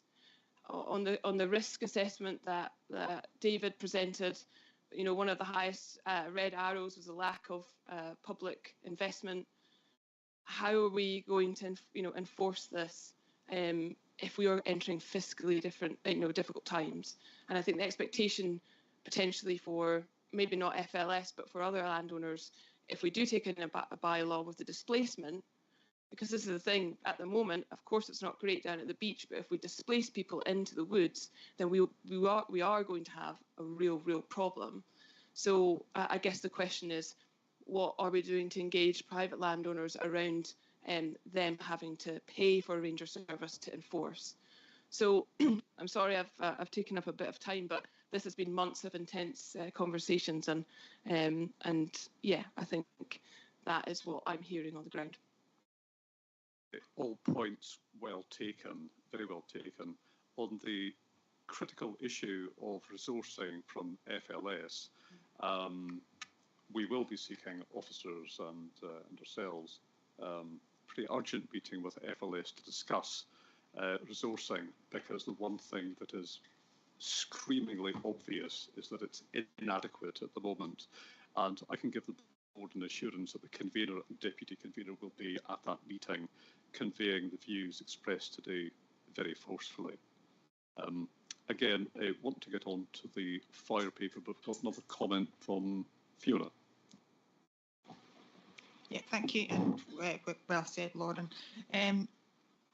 I want to pick up on something that you actually mentioned there to do with the rangers and what their role is, because Murray mentioned that we need occasional enforcement, and I have a real concern about rangers becoming enforcers.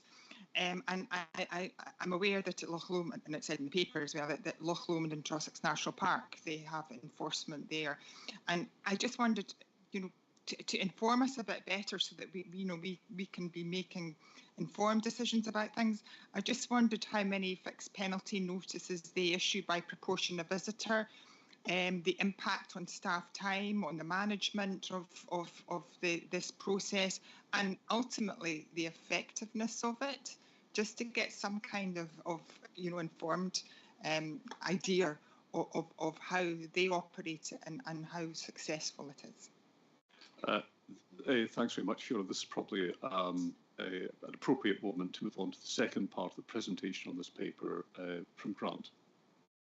Yeah, no, and I'm happy to pick up on those points, Fiona, when I get to it. So, I mean, obviously, I'll just say briefly on Lauren's points around resource within FLS. I mean, that's something that we can pick up directly with FLS. I think we all have the same sentiment around it's an extremely busy site at Glenmore. I suppose I don't want to lose sight of this as a paper about the whole national park. It's not a paper about Glenmore, but the reality is that yes, the person who owns the land has a responsibility to come up with the right resources for the amount of people that are doing that.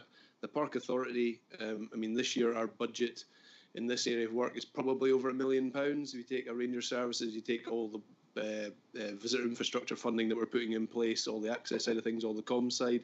I think the Park Authority is putting in a huge amount across the park to try and resolve some of these issues.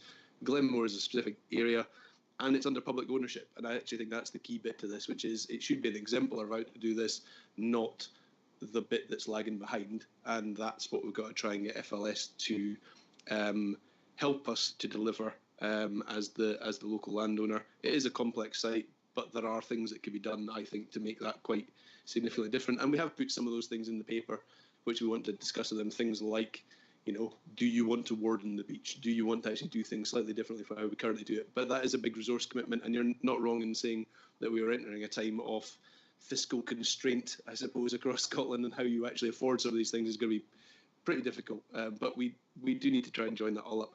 Moving on to fires, and I'll come on to the point about enforcement in general around that. So what we've got at the moment is, and what we've put in the paper is, there's two bits of work ongoing. There's the Integrated Wildfire Management Plan, which Colin McLean's leading on, and we've been having good discussion around that. I mentioned that in the CEO report, and that is the bigger bit of work around fire in general in the park. What we also look to do is to give you an early indication of the sort of things that you could do through a fire management bylaw. And the reason why we've done that at the same time is the process for putting in place any bylaw is long. It's not going to be quick. It's not going to be something that happens very quickly. So even if we make a decision at some point we should go down that route, the earliest it's going to be put in place is sometime in 2025. It's not going to be something that's in place for next summer. But we wanted to get some early thoughts from you as the steers of whether you want us to go down that route or not, and put staff time into actually developing those thoughts. But we'd come back with a decision point as to whether you want us to go into formal consultation and things like that, probably in November, depending on the steer today. What I've put in the appendix, which I think is appendix, I'm trying to remember now, 5. Appendix 5 is just the legislation and where we are with that. So we can do this under the National Parks Act, and actually specifically it talks about the ability to make bylaws under subparagraph 1 to regulate or prohibit the lighting of fires. So it's pretty clear that we have the power to do it. We've also put in the sort of thing that it could cover. And then there's lots of different versions of that. And I'm not trying to get into which version of that is the right one, but you could obviously do it all year round. You could do it for a certain period of time. You could do it only when there's a high fire risk. There's lots of different versions of how you might be able to do that. And then there's lots of things around what would be the exceptions and caveats around that. Again, I'm not trying to get into that detail today. It was just to give you an example so you've got the sorts of things in your head around that. The big bit, which I think is Linda, what Fiona was talking about, is this thing around enforcement, which is, if you have a bylaw, you need to enforce it. There's no point having a bylaw if you don't. Bylaws do give you clarity of message, and one of the things that I'm very clear of is that the current access code is not brilliantly clear. So if you look at it at the moment, it talks about don't light fires, certain year in certain conditions on certain soils. That is not a plausible. That is not a plausible, weird microphones. That is not a plausible, I should say the microphones are meant to be the best in class. I genuinely don't know what the worst in class would be, but I'm going to find out when I get out of this meeting. Anyway, the key thing for me is that that when we're looking at the enforcement, it's a question of what's the clarity of message around bylaws, and is that easy to enforce? And then, do you have the resources to actually enforce that across the park? And what difference would it make if we went down that line? And I suppose that's the bit that I want to take back. If we come back formally to you, it's with all that information, with our best interpretation of that as officers as to whether we think that is something we can do, we can't do, you need to consider. Because I'm certainly not trying to get a decision on that today, but it's a key one for us, because the reality is that some of the bylaws that exist have worked without large amounts of enforcement and large amounts of taking things into the legal system. So they can work, but they don't always work. So that's something that's got to be looked at. And the other thing is just to say that, and I was going to mention this under AOB, but obviously the consultation that came out yesterday, one of the parts on the changes that are proposed for national parks is to move for bylaws to be done under fixed penalty notices rather than done under the current thing, which is taking it through the Procurator Fiscal, which is a very complex system. And if I'm honest, I don't think I'd even be proposing that we looked at this if that was the system that we were going to do it under. The fixed penalty notice is definitely a better system. So those two things go together in terms of timescales as well, in terms of how those things work out.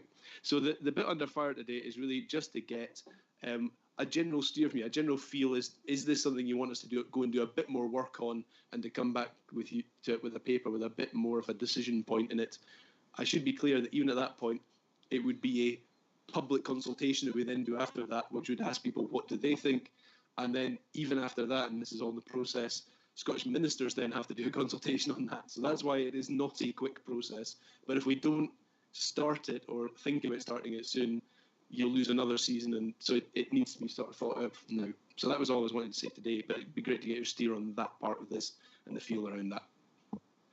Thanks very much, Grant. So this paper obviously covers a pretty wide range of issues, and they all overlap. So I'd like to start by taking comments and questions on the whole paper to see where there's consensus on the kind of steer we can give our officers, and then perhaps we can focus on areas which might require more discussion. So first, please, from Russell.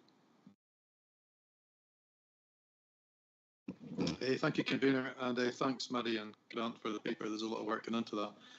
I'm actually really encouraged with what you said there, Grant, about I think that we need to listen to people. I think we need to listen to local people. I mean, I know that this is that you said this is a park-wide paper, but there is a section there in Glenmore and Lochmorlich. I mean, that has been locally to where I live. That is, and as Lauren has said, that's been quite a difficult time over the last year or so.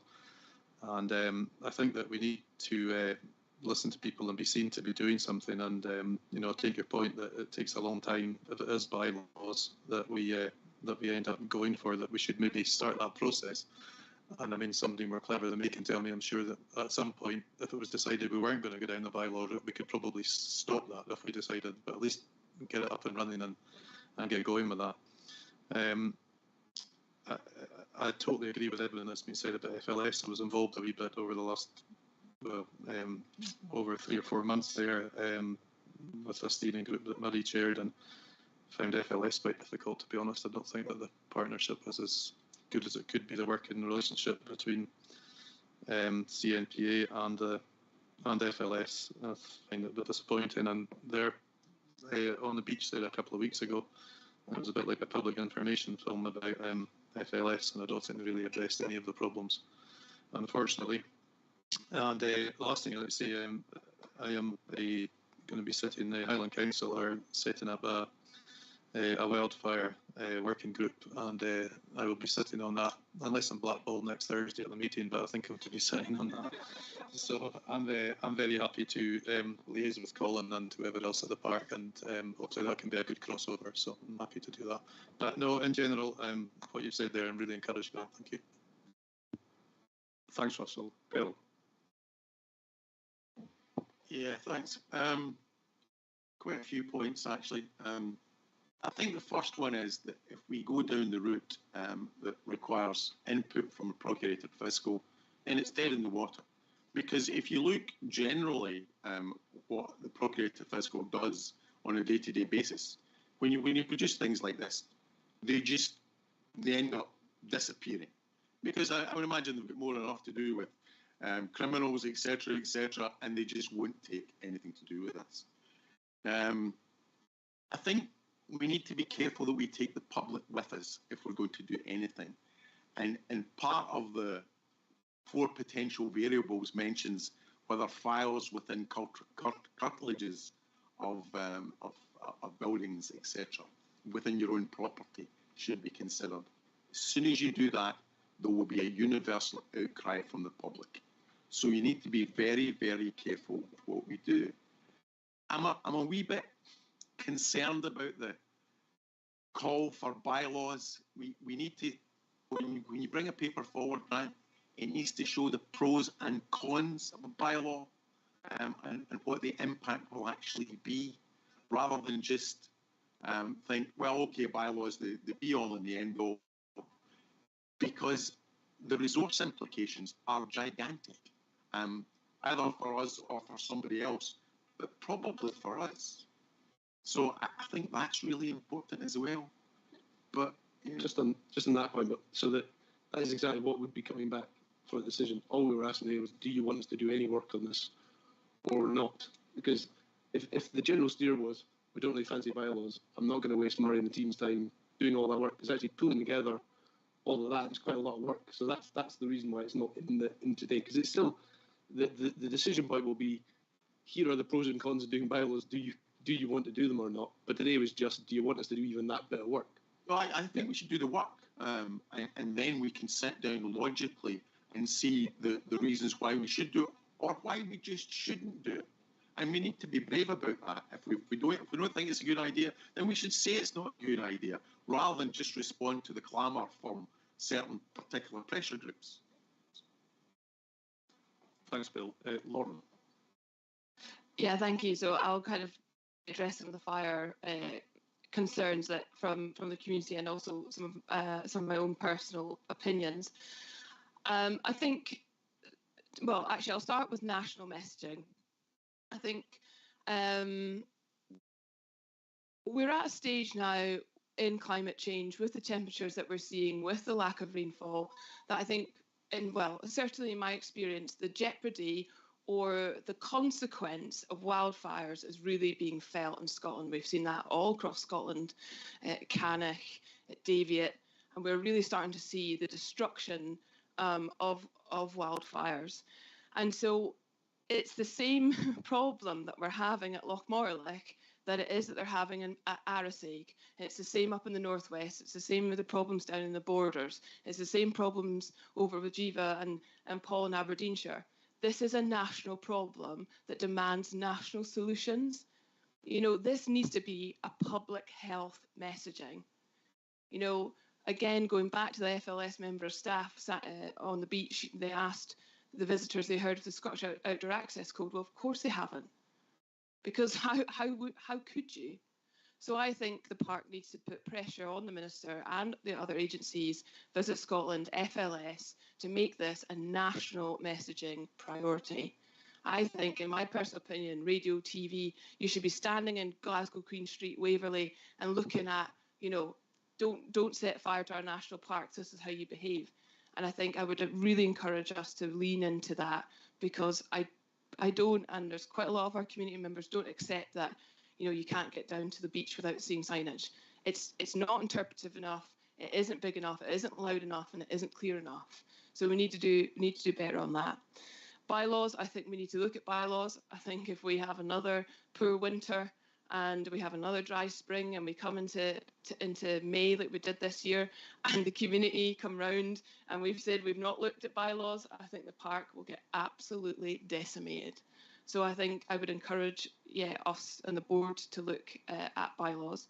However, what the community are saying is they don't feel like all the other levers, like the clear and consistent communication, resources from the landowner, etc., have been pulled hard enough. So we need to see the data around displacement data, around enforcement data at Loch Lomond. Has it actually worked? And at what cost? And I think just on that, I know the integrated fire management plan, but just a practical interim plan. Okay, we've got we'll look at the bylaw work, and we can put pressure on the landowner and hopefully some support for national messaging. But let's not let the winter go past and for it to get cold and rainy and for it to sit back. I think everyone, especially officers and board members around this table, are very frustrated at the cadence of what's been happening at Glenmore. You know, I don't even know if is the toilet block even built yet? Yeah.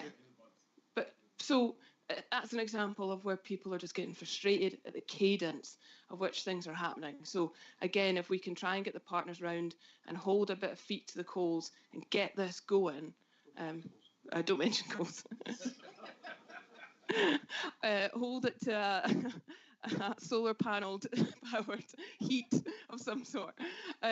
You know, that's what we need to see, because it's just folk are beside themselves, and quite right. Understood the frustration. Paul. So my point has been covered by others. Thank you. Sort of Grant wants to come back on. Yeah, no, just on Lauren's point. So I mean, the bit about comms messages. I mean, that was something we picked up with SFRS this week, which is that wildfire and fire messaging has to be led by SFRS, as in when is there high fire risk, when is there not high fire risk. That is not that clear at the moment. It's done through different people have different messages, and that was something that we pressed upon SFRS, that there needs to be greater clarity as to when high fire risk starts and also when it stops, so that we actually have end dates, and it's not at the moment done particularly well, I don't think, in Scotland, mainly because we've not had to deal with it that much in the past, and we need to learn from other places how that's done better, and then we can all adhere to that across Scotland. So I totally agree with that. In terms of looking at bylaws, I mean, the reason I don't think a bylaw just in the Glenmore area would work on either the camping or the fire side of things in terms of what the letter came in for.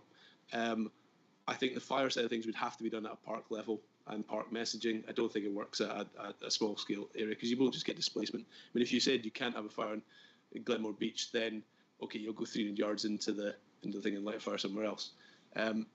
The camping bylaws in Loch Lomond are quite different, and the reason that they worked, and certainly the one I can talk about is East Loch Lomond, only because that was the one I was involved with when I was down there, was it was a dead-end road, it had specific sites on it, and you could control the area around it, and where people could camp was relatively limited due to the topography. So there's a whole load of stuff within there, but it is quite effective in terms of that. But the point of looking at the fire side of things, I think it is at that park-wide level. It's not at an individual place within the national park. But I just wanted to pick up on that, because I think you would just get displacement. Thank you, Grant. Eleanor.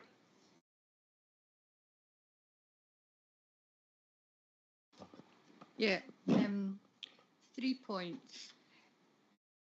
If I read the paper right, Murray, I'll look at you.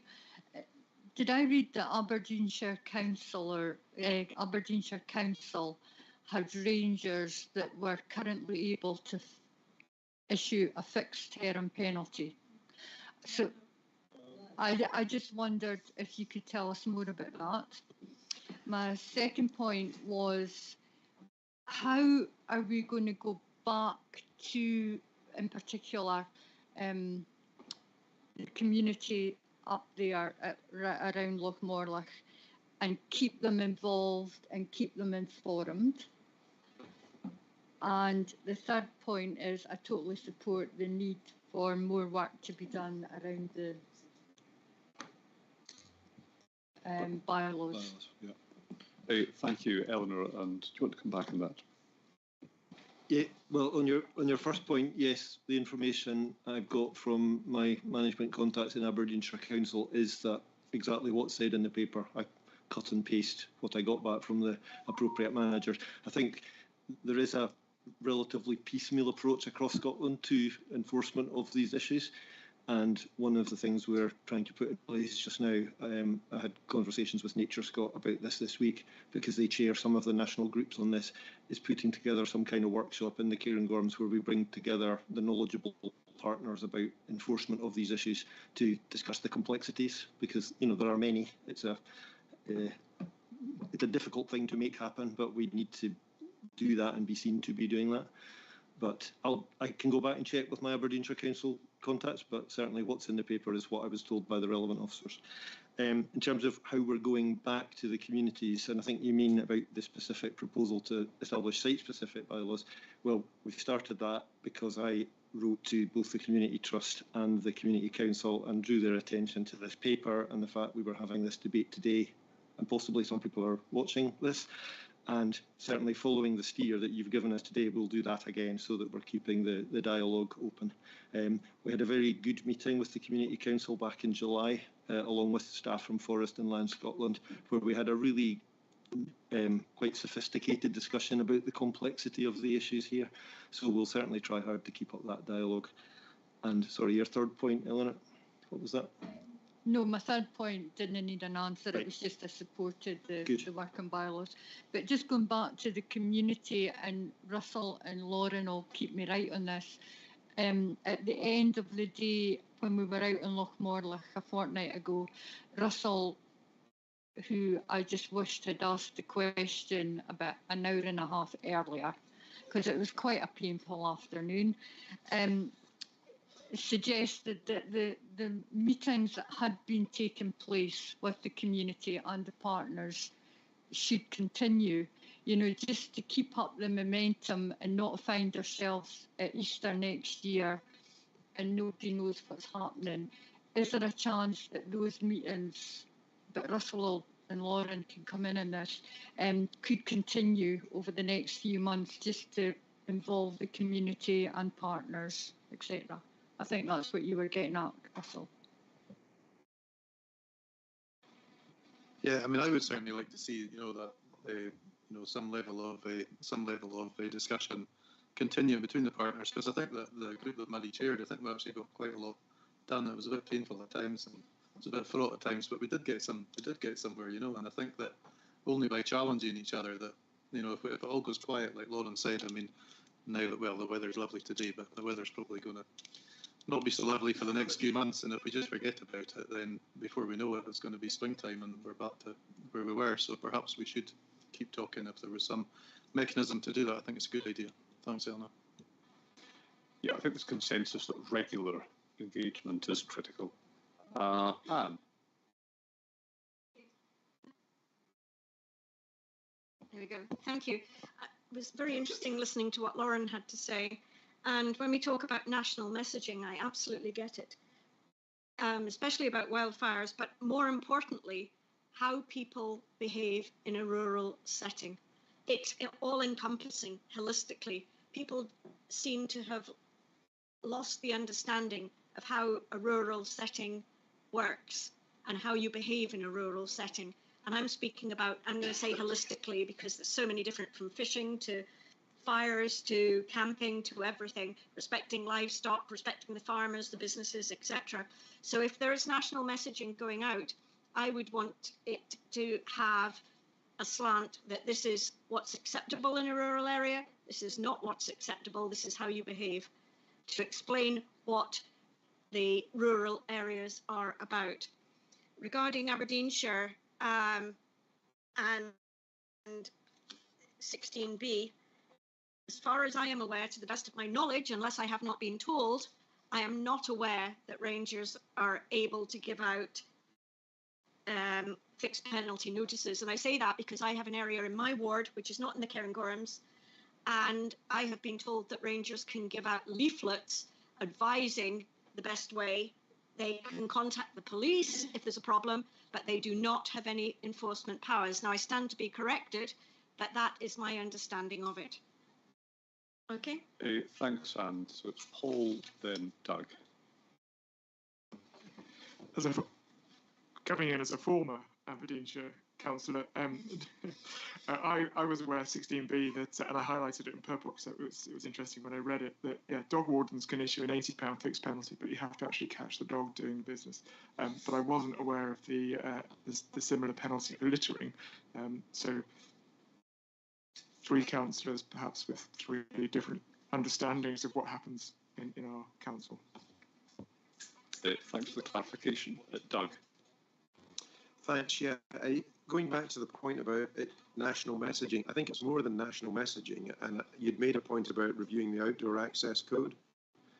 And I do think, because this is obviously an issue that's important in other areas all across Scotland, so we shouldn't lose sight of that. I'd not be in favour of excluding fires or barbecues in all these areas, but maybe restricting.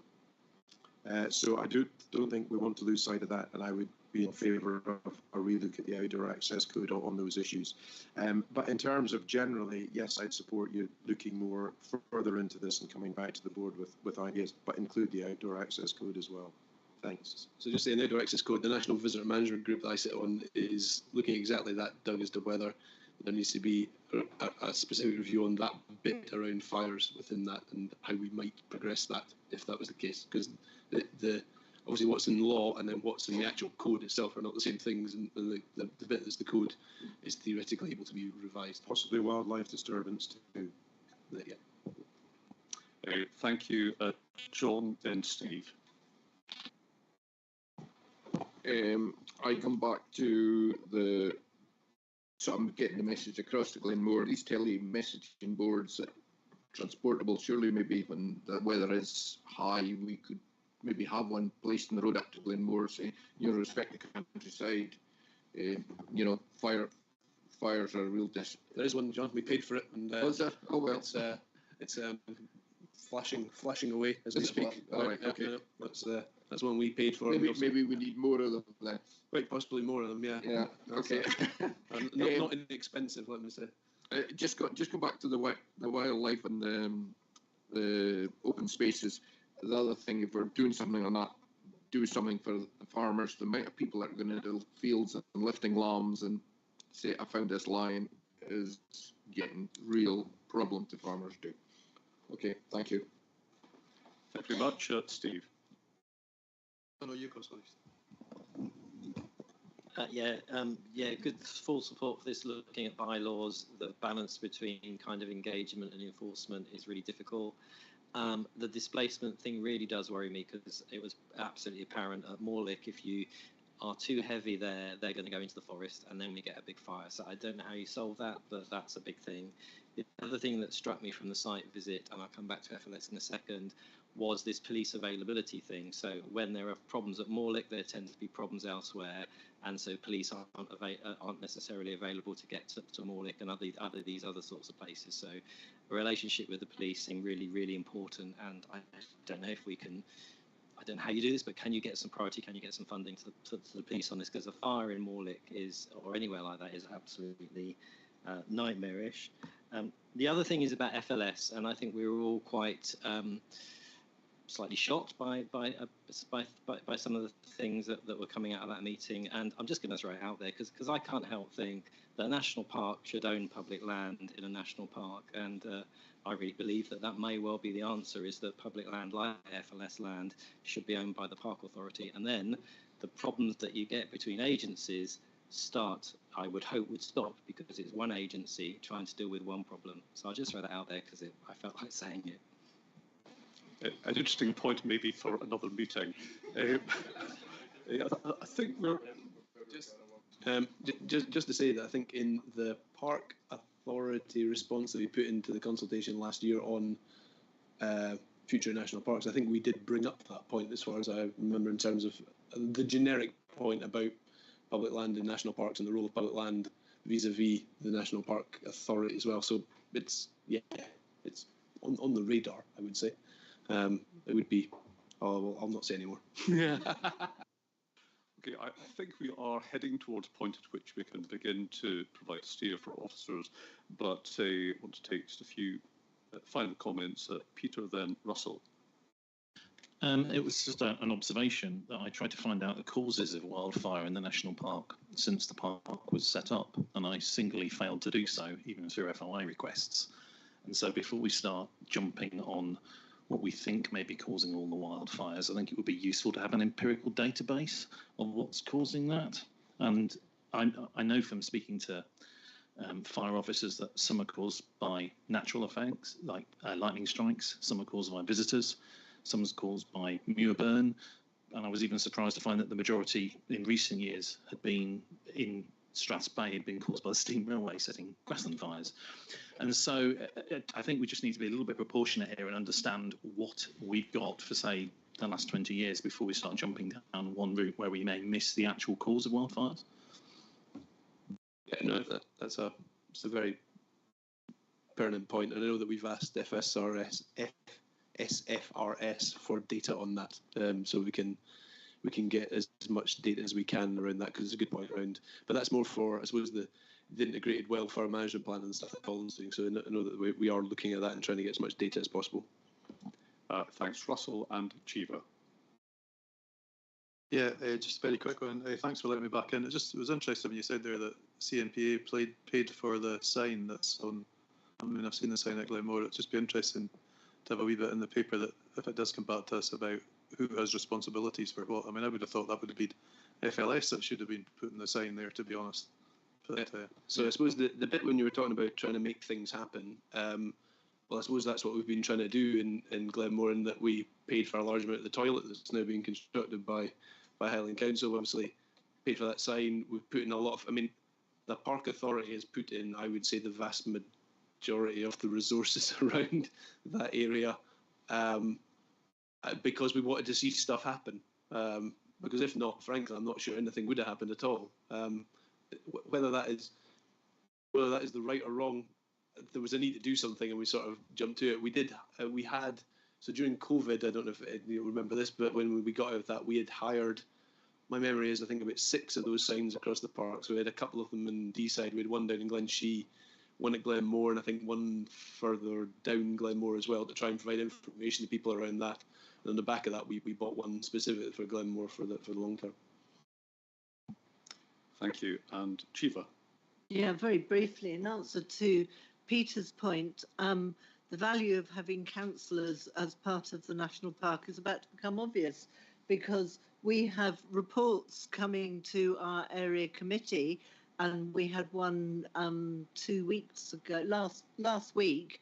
The Scottish Fire and Rescue come and they present a report, and you can drill down and they will give you the answers as to where the wildfires have come from.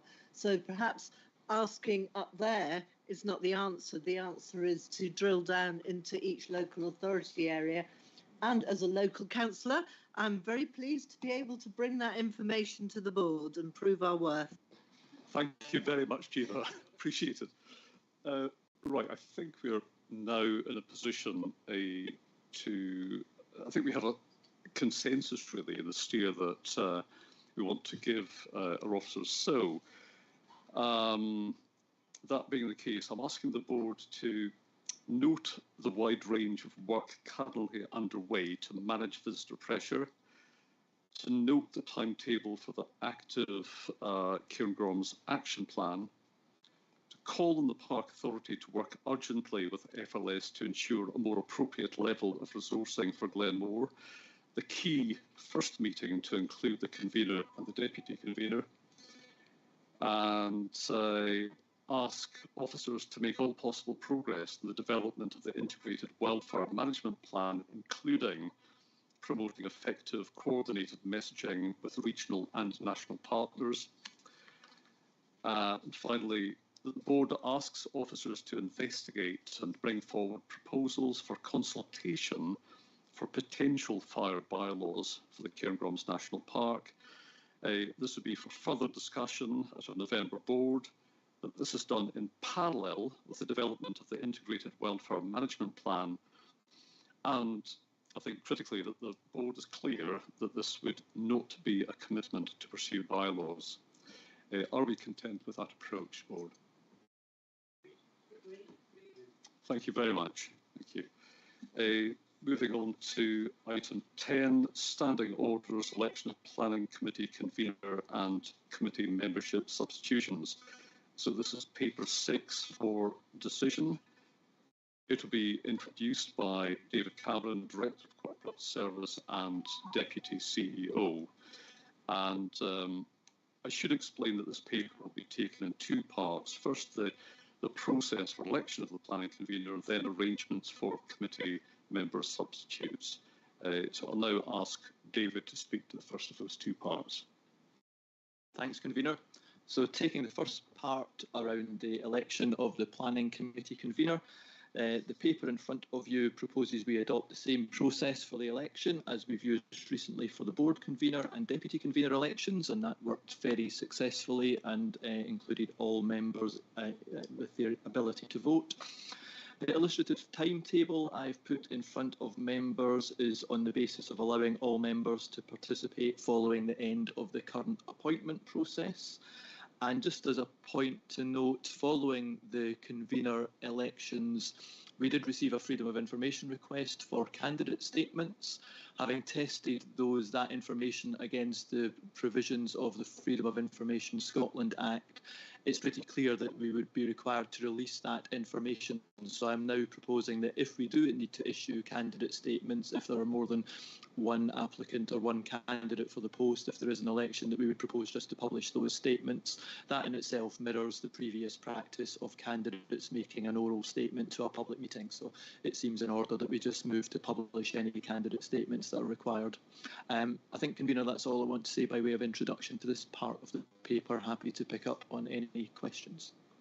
Thank you very much, David. Any comments or questions? Eleanor.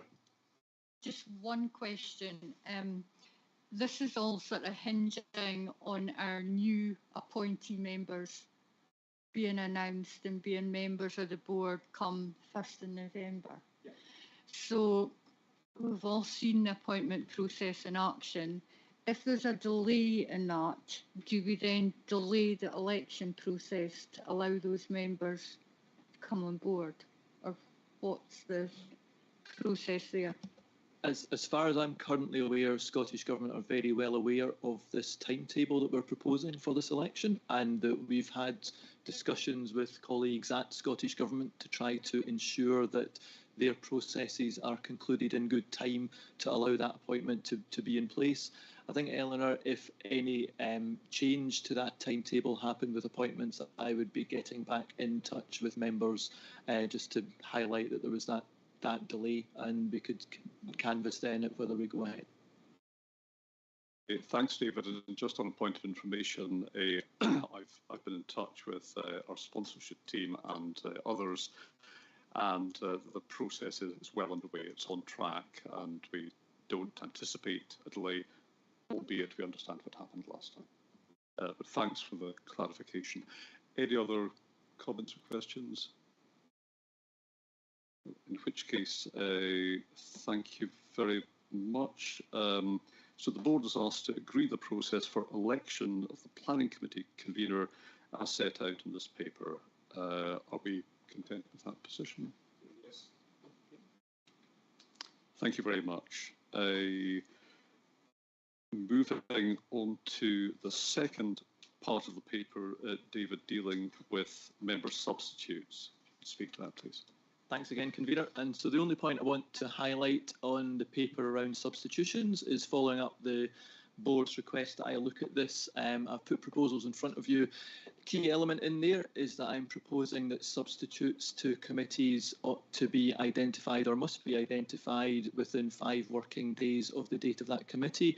The reason I'm doing that is that is in keeping with wider provisions of good governance and also expectations of members' code of conduct, that they are able to come to meetings properly prepared, and the 5 working days effectively allows members to receive the papers at the same time as other members, ask any preliminary questions of officers and their colleagues on the committee, and come at the meeting prepared in the same way as their colleagues. So that's, I think, the core element of my professional advice on that particular matter. But again, happy to take any questions. Jiva, I see your hand is up. Yeah, thanks, David. I'm just wondering how we go about getting substitutes. Because do we sit and email the whole board, or do we come to you and you put out an email to the board? And if we have to email the whole board, at Aberdeenshire Council, we have a system where there's a group email address. So in other words, you put in CU admin and it goes to all the councillors in admin. And I wonder if to make it easier, rather than going and typing out every single name, because I happen to be pretty certain I'm going to need a substitute on the 22nd of September, because I'm going to be a grandmother again, I hope. Well, you've answered part of your question, because you've already kind of therefore looked for a substitute for that date. On yes, you are. Paragraph 10, just to explain my wording there, I propose that members may nominate a substitute for attendance. So my understanding, my expectation here is that committee members have a responsibility to attend the committees that they've been appointed to. If they are not able to, it is that member's responsibility to identify a substitute. So I'd be expecting the members to take forward that responsibility themselves, either by contacting a specific member or by going out to members more generally to try to find a substitute. But it is the member's responsibility to identify the substitute in terms of my proposals. Is it therefore possible to have a kind of generic email? I don't really know how to describe it, but you type in CMPA board members, and that would, instead of just going to the ones that you happen to, or not going to the ones you happen to miss, it goes to the whole board. I think, Jiva, I'll liaise with James and the clerks. I think we've got the chat function enabled in the board portal, and that is specifically to facilitate board member communications of that type. And so my suggestion would be, rather than creating more emails, that we've got that functionality. Thank you. Bill? Convener, is the 5-day period too long? Because I know in Highland Council, for example, it's 24 hours, except for planning committees, in which it's a lengthy period. Certainly, to take part in a meeting like this, is 5 days long, because if you add on to the 5 days, then the number of days it may take you to find a substitute, you could be more than a week away. So you certainly take maybe 10 days. So maybe many members, they will require a substitute within that period. So I'm just wondering if it's too long a period. I appreciate the point. My advice is commensurate again with the Code of Conduct, that we expect members to come prepared for the meeting. The proposal I've put forward is to enable members to have substitutes at meetings where there is expectation in advance that they are not able to attend a meeting. I'm not proposing that this system in any way mitigates a kind of sudden requirement or to not be able to attend a meeting. That will always happen. If there's if somebody finds out the day before a meeting that they're not able to attend, that will still happen. I don't professionally feel that substitutes is the right way to mitigate those very, very short-term lack of notice absences. This is facilitating a more planned absence and going back to the original conversation as a means of mitigating the issues that we've had around quorum at meetings. There will always be, we've got 6 members on a committee. If we have substitutes identified in proper time, it doesn't then matter so much if one member can't attend at a kind of because of sudden urgent requirement. I professionally wouldn't be eager to advocate allowing substitutes at the very last minute because of that requirement, those other requirements in the Code of Conduct and other aspects of our governance. But I do understand the issues. Yeah, and I think in situations where substitutes are necessary, 5 days probably is an appropriate time to get up to speed on the paperwork and to prepare effectively for participation in a committee. Any other questions or comments? In which case, the board is asked to agree the provision of substitutes for committee membership and attendance as set out in this paper. Are we content with that position?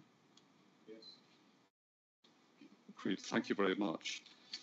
And we move on to item 11, board member fee policy. So this is paper 7 for decision. Now, papers being presented on behalf of the Resources Committee. In accordance with Standing Order 21, I'm going to ask Xander to chair this item as author of the paper. I'll withdraw from the meeting in relation to Appendix 2, in terms of the earlier declaration of interest, as will my deputy for the same reason. Xander. Okay, thank you, Convener. And as Sandy's already set out, we'll take the paper in 2 parts. We'll take recommendations A to C first. So it's Andy and Eleanor can take part in the substantive item under consideration, and then we'll note recommendation D, which relates to their positions afterwards. I think it's worth just setting out that the Resources Committee has considered this item in detail, and this is a recommendation from the Resources Committee, but it was felt that it was important that the board had sight of it and had consideration of it, which is why it's before you today. The intention was always to review the policy after implementation. Members who were present in June 2019, will be aware that the board fees policy has changed at that point. So this is the first proper opportunity to review the implementation of that policy, given that COVID came along about 6 months after the policy was introduced, and therefore the data was skewed slightly. However, we have data of the old policy pre-COVID. We have data of the new policy pre-COVID, during COVID and after COVID periods.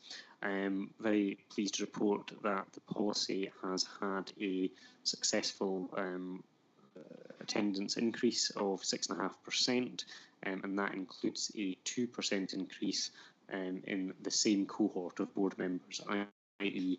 the exact same people attended better under the current new policy than they did under the old policy. I think it's hopefully quite clear in the paper that this is about minor implementation changes that have been considered as part of the review. The substantive change being a change in the base number of days, which is currently 30 days, and the increase would take it to 32 days.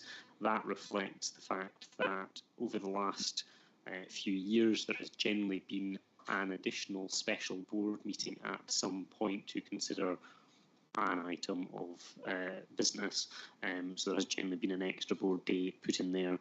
It also reflects that although part of the intention of the policy was to hopefully increase attendance at certain community meetings, that has not always been successful, and therefore the increase in the base number of days reflects an expectation that all members will take part in attending relevant community meetings where appropriate, and if there were exceptional circumstances, the convener can approve additional allocation if that was necessary. The final substantive part of the proposal in front of you is just to increase the threshold whereafter deductions would be implemented to 90% for non-authorised absences. That does not include things like sickness or compassionate leave, which would be authorised by the convener or the deputy convener.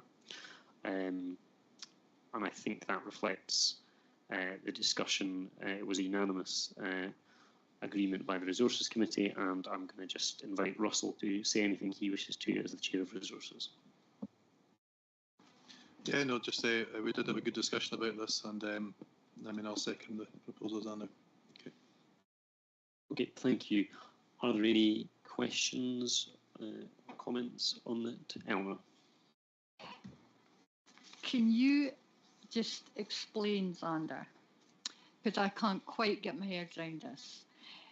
If a board member turns up to all the meetings, the planning meetings, board meetings, informal board meetings, end of, that is 24 days, basically. So when we calculated this, we did quite a detailed calculation, and we also allocated an amount of preparation time against each type of meeting, and we weighted them.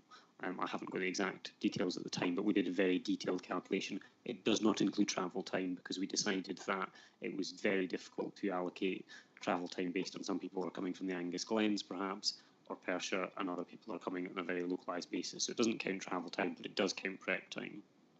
Okay, that's not really where I was going, but so 24 days of meetings plus prep time, are you saying that's taking you up to your core requirement of 32 days plus the community meetings allowance? So there are 20 scheduled physical days in the calendar. 20. There's the governance committee members get additional additional compensation for their ones, but their actual number of days for board members was 20, although there has been a change in the number of planning and board by 2 each way, but it still equalises out at 20. So we then have an additional 10 days currently, which is the prep time. So effectively 2/3 was physical attendance, 1/3 was prep time. We're proposing a 2-day increase to cover that additional day plus some general other items. So, but do you agree that we're paid for 36 days? Have I got that right? No, we're proposing to move up to 32. 32 days. We're proposing to go up to 32. So, if a member just meets that basic requirement, then they're paid in full. Yes. There's no obligation on them to step up for outside committees or forums or. If they don't do that, they don't receive any additional remuneration. So they can get up to a maximum of 36 days under the terms of their letter of engagement. But if they don't commit to anything additional, then they will only receive currently 30 days. If this is approved, 32 days, if they do all of their duties and responsibilities of statutory committees, etc. Yeah, so that's my point. If you do just that, you're paid for 32 days, whereas if you step up, then you get the full allowance of 36 days. Up to 36 days, depending on what you commit to. Yes, absolutely, yeah. But I think it's also worth pointing out that following the implementation of this policy, there was an increase in the number of board members taking part in those extra items, where when we previously had the previous policy, only certain members were coming forward for it. Gaynor, I think you want to come in.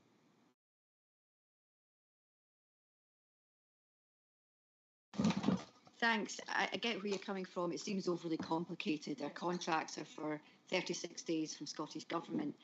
My expectation is that a board member has the board member role and an ambassadorial role, and within that role you should be able to cover your 36 days. Well, obviously the board has been through a number of board fees policies in its time, and they used to pay for 36 days. And they changed that policy because board members weren't turning up to both statutory meetings and weren't undertaking additional duties. We changed the policy about 4 years ago on the basis that only a few board members were taking on all of the additional duties, and we didn't feel that was fair, and they were also getting punitively deducted where they might have missed a meeting, but were then doing an additional, say, 10, 12, some people were doing up to 16 additional days on behalf of the authority, because there was only a few people doing the bulk of the additional responsibilities. That change in the policy did mean that people volunteered where they had previously not volunteered, so it did spread out the load. It does incentivise spreading out the load. The Scottish Government advertised the rules as 2 to 3 days. The minimum number of days the board could pay board members is 24 days.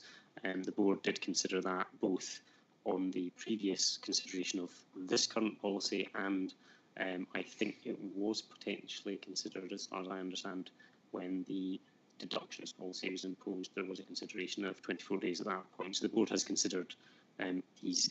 What we're really considering today is a minor implementation change to the current policy.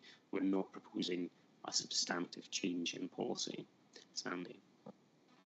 Just to say, I think there is important flexibility built in here in the case of the convener's discretion to allocate extra days in situations where there are significant extra local commitments around engagement with the community on developing issues.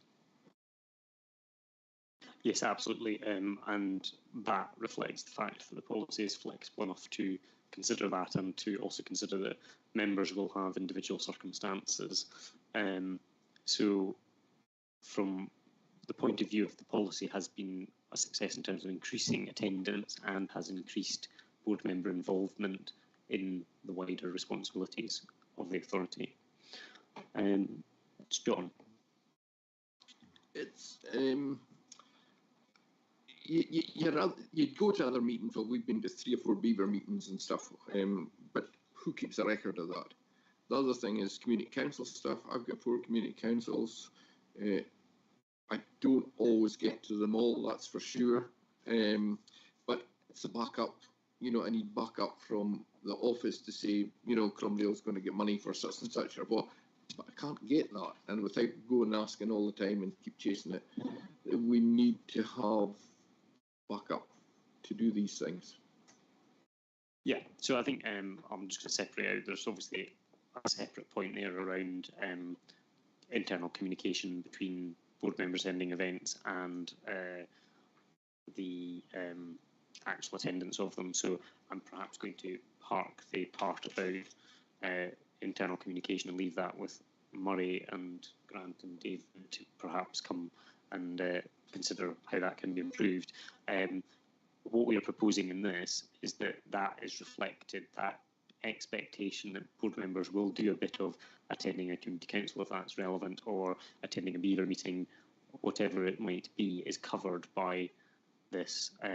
If there is an excessive amount of increase, then there is the ability for the convener to provide additional days if required. So that is kind of part of what we found, is that that is a much more reflective position than saying this person will attend X number of community council meetings. And there were, for example, community councils that hadn't been attended at all in the previous 4-year period, but remuneration for them had been handed out. So we think this is a much more reflective position that allows everyone to do what they feel comfortable doing, and volunteering for additional duties if they wish. Any other questions? If there are no other questions, are we content to agree recommendations A to C? Agree? Okay, thank you. I'll now invite Sandy and Eleanor to leave while we note the next recommendation.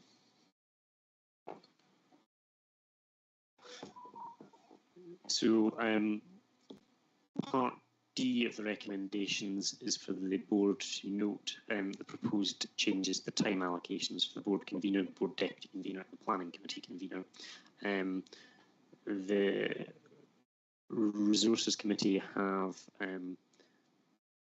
put this forward to go to Scottish Government, who have to agree to this. This is not something the board can decide, but it's important the board have sight of it for transparency. It's worth noting that the convener is remunerated the same amount as Loch Lomond, but all other senior board roles are remunerated at a higher rate in Loch Lomond than they are here.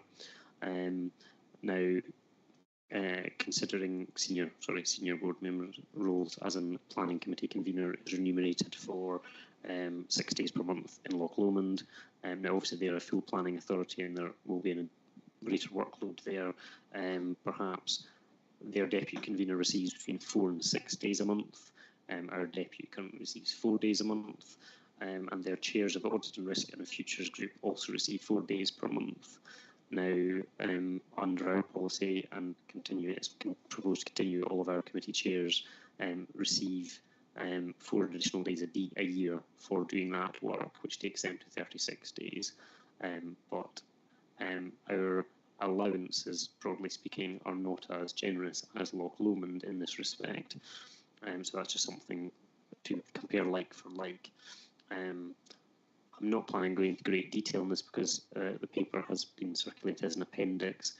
If anyone has any questions, I'm happy to take them.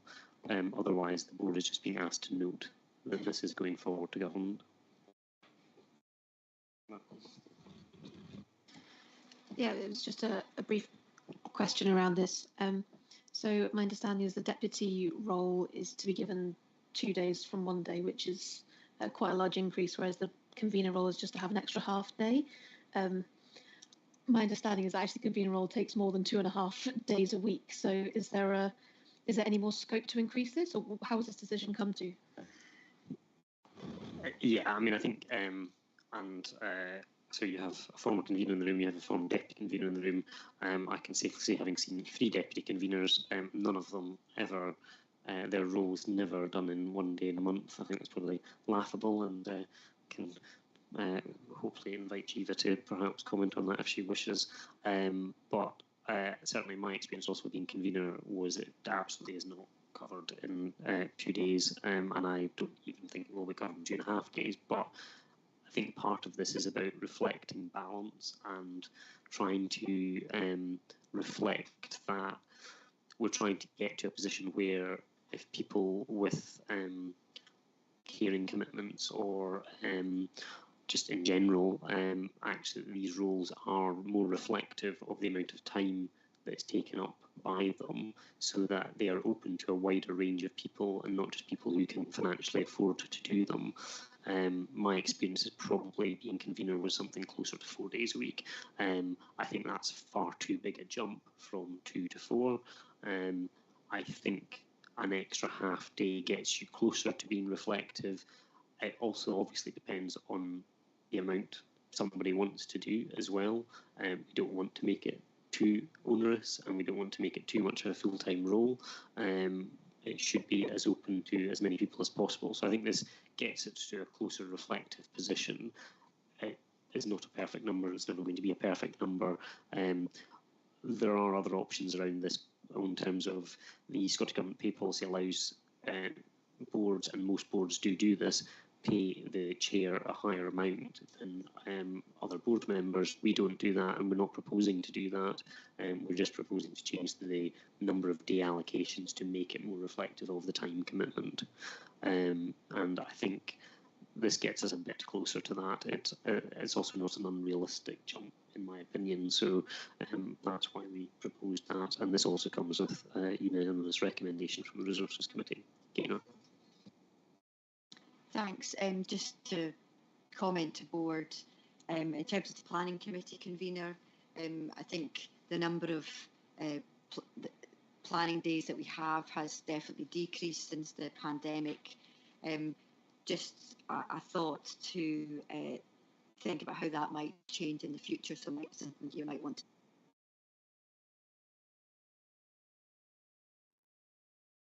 Planning committees increase and the capacity of our team increase such that we have more planning committees per year. So back to the 10 or 12 that we used to have.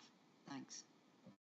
Thanks, Gaynor. And I'm just trying to, sorry, I wrote the original 2 papers, I went to resource, I didn't write the covering paper, which David is, so I'm just trying to check. The Resource Committee did agree that the Planning Committee convener should be 10 days, although there is now going to be only 8 committees. We agreed that 10 days is more reflective of the fact that other things will come up. So that will be 10 days rather than 12, but it's not as big a jump. But absolutely, I think Gaynor's point is right, and I think just in terms of it's appropriate to consider these things on a regular basis, because workloads will change, they may go up, they may go down, and I think our paper is reflective of the fact that we have recognised some workloads have gone up and some have gone down, and I think that hopefully the government will consider that we are making what we think is a balanced recommendation as well. Fiona.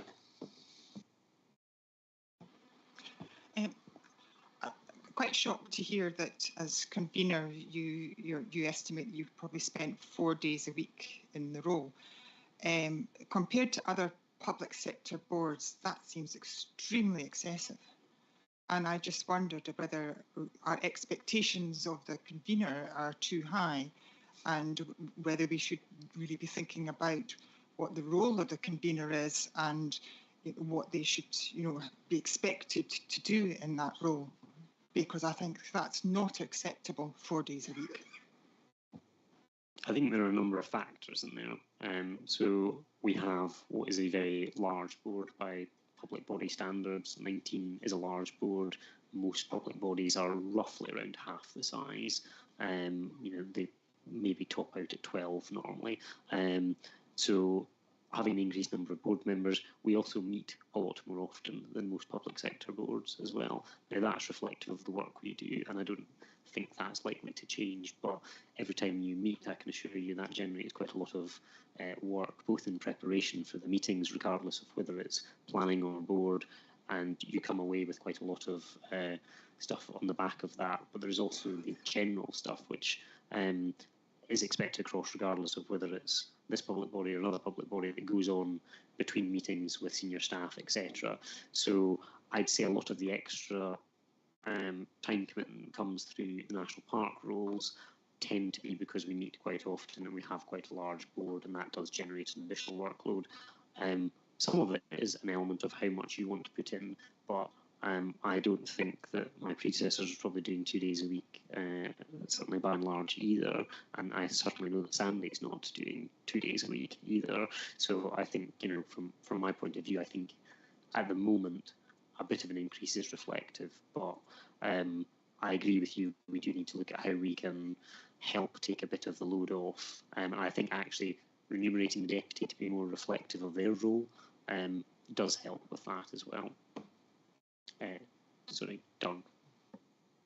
Just come briefly in on that point from Fiona, because I think it's a good point. I think there is something though there about the expectation of members of what the convener and when they are available to answer things, and expecting turnarounds in 24 hours or 10 hours or 2 hours, and also whether you actually really need to contact the convener about some of the stuff or actually just bring it to the next meeting and have a chat with somebody on the sidelines.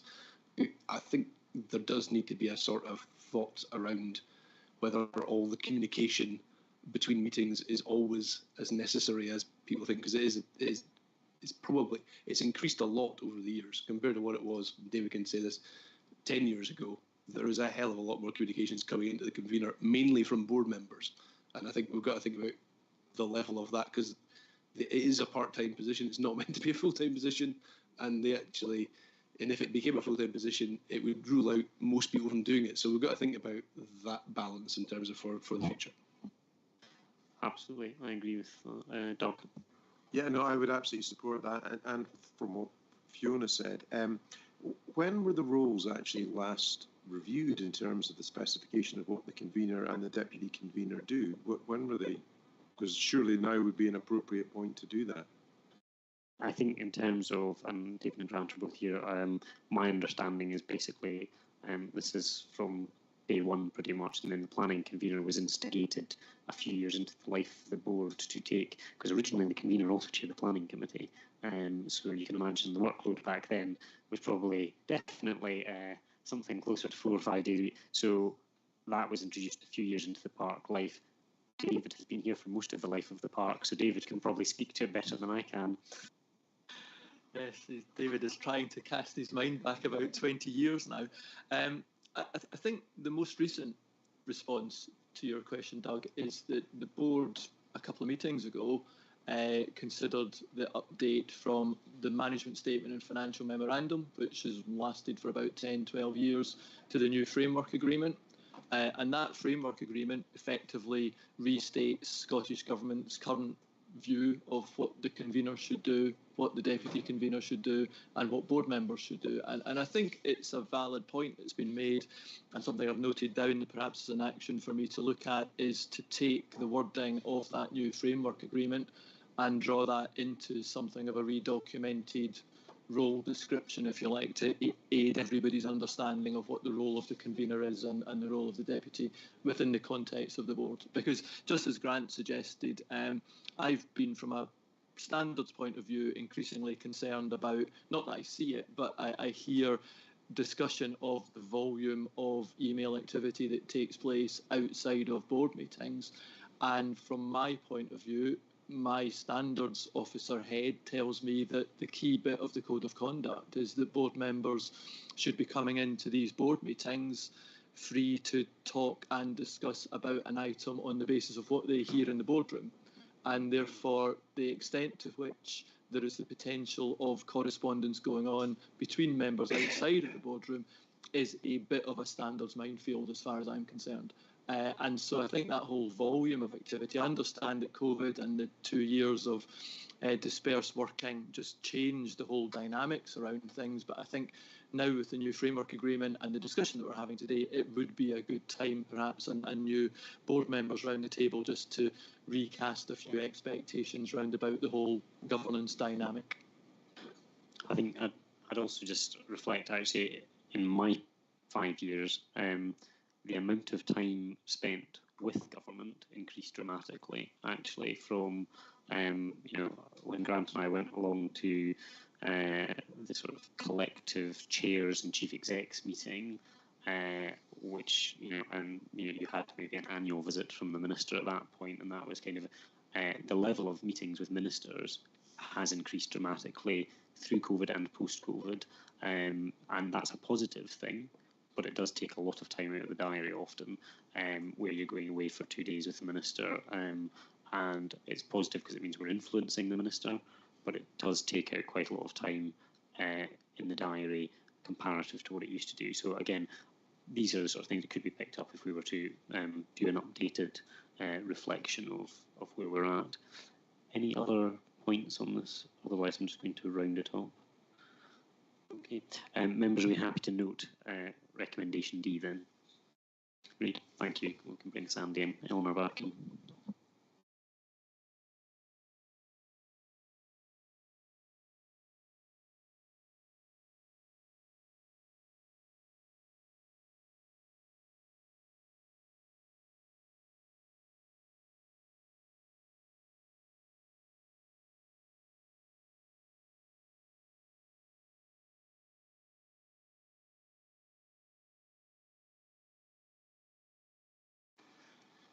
It's okay, but we've decided not to ask what happened.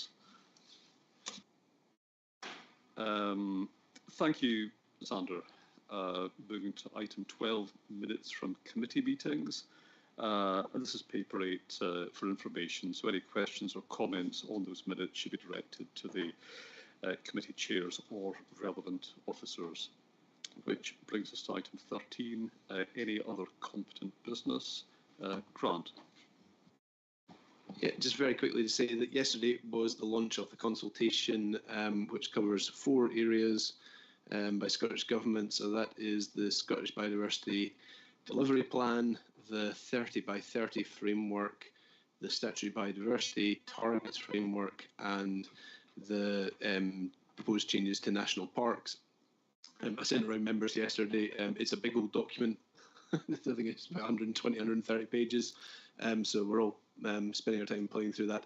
But we will be having a board discussion about that in due course. But it was just to give members an update that that's now it's all with you. So we'll be having that discussion probably towards the end of October. Just to underline that there'll be a full opportunity for that discussion and to frame a response to government, because there are significant implications for the national park. Any other competent business?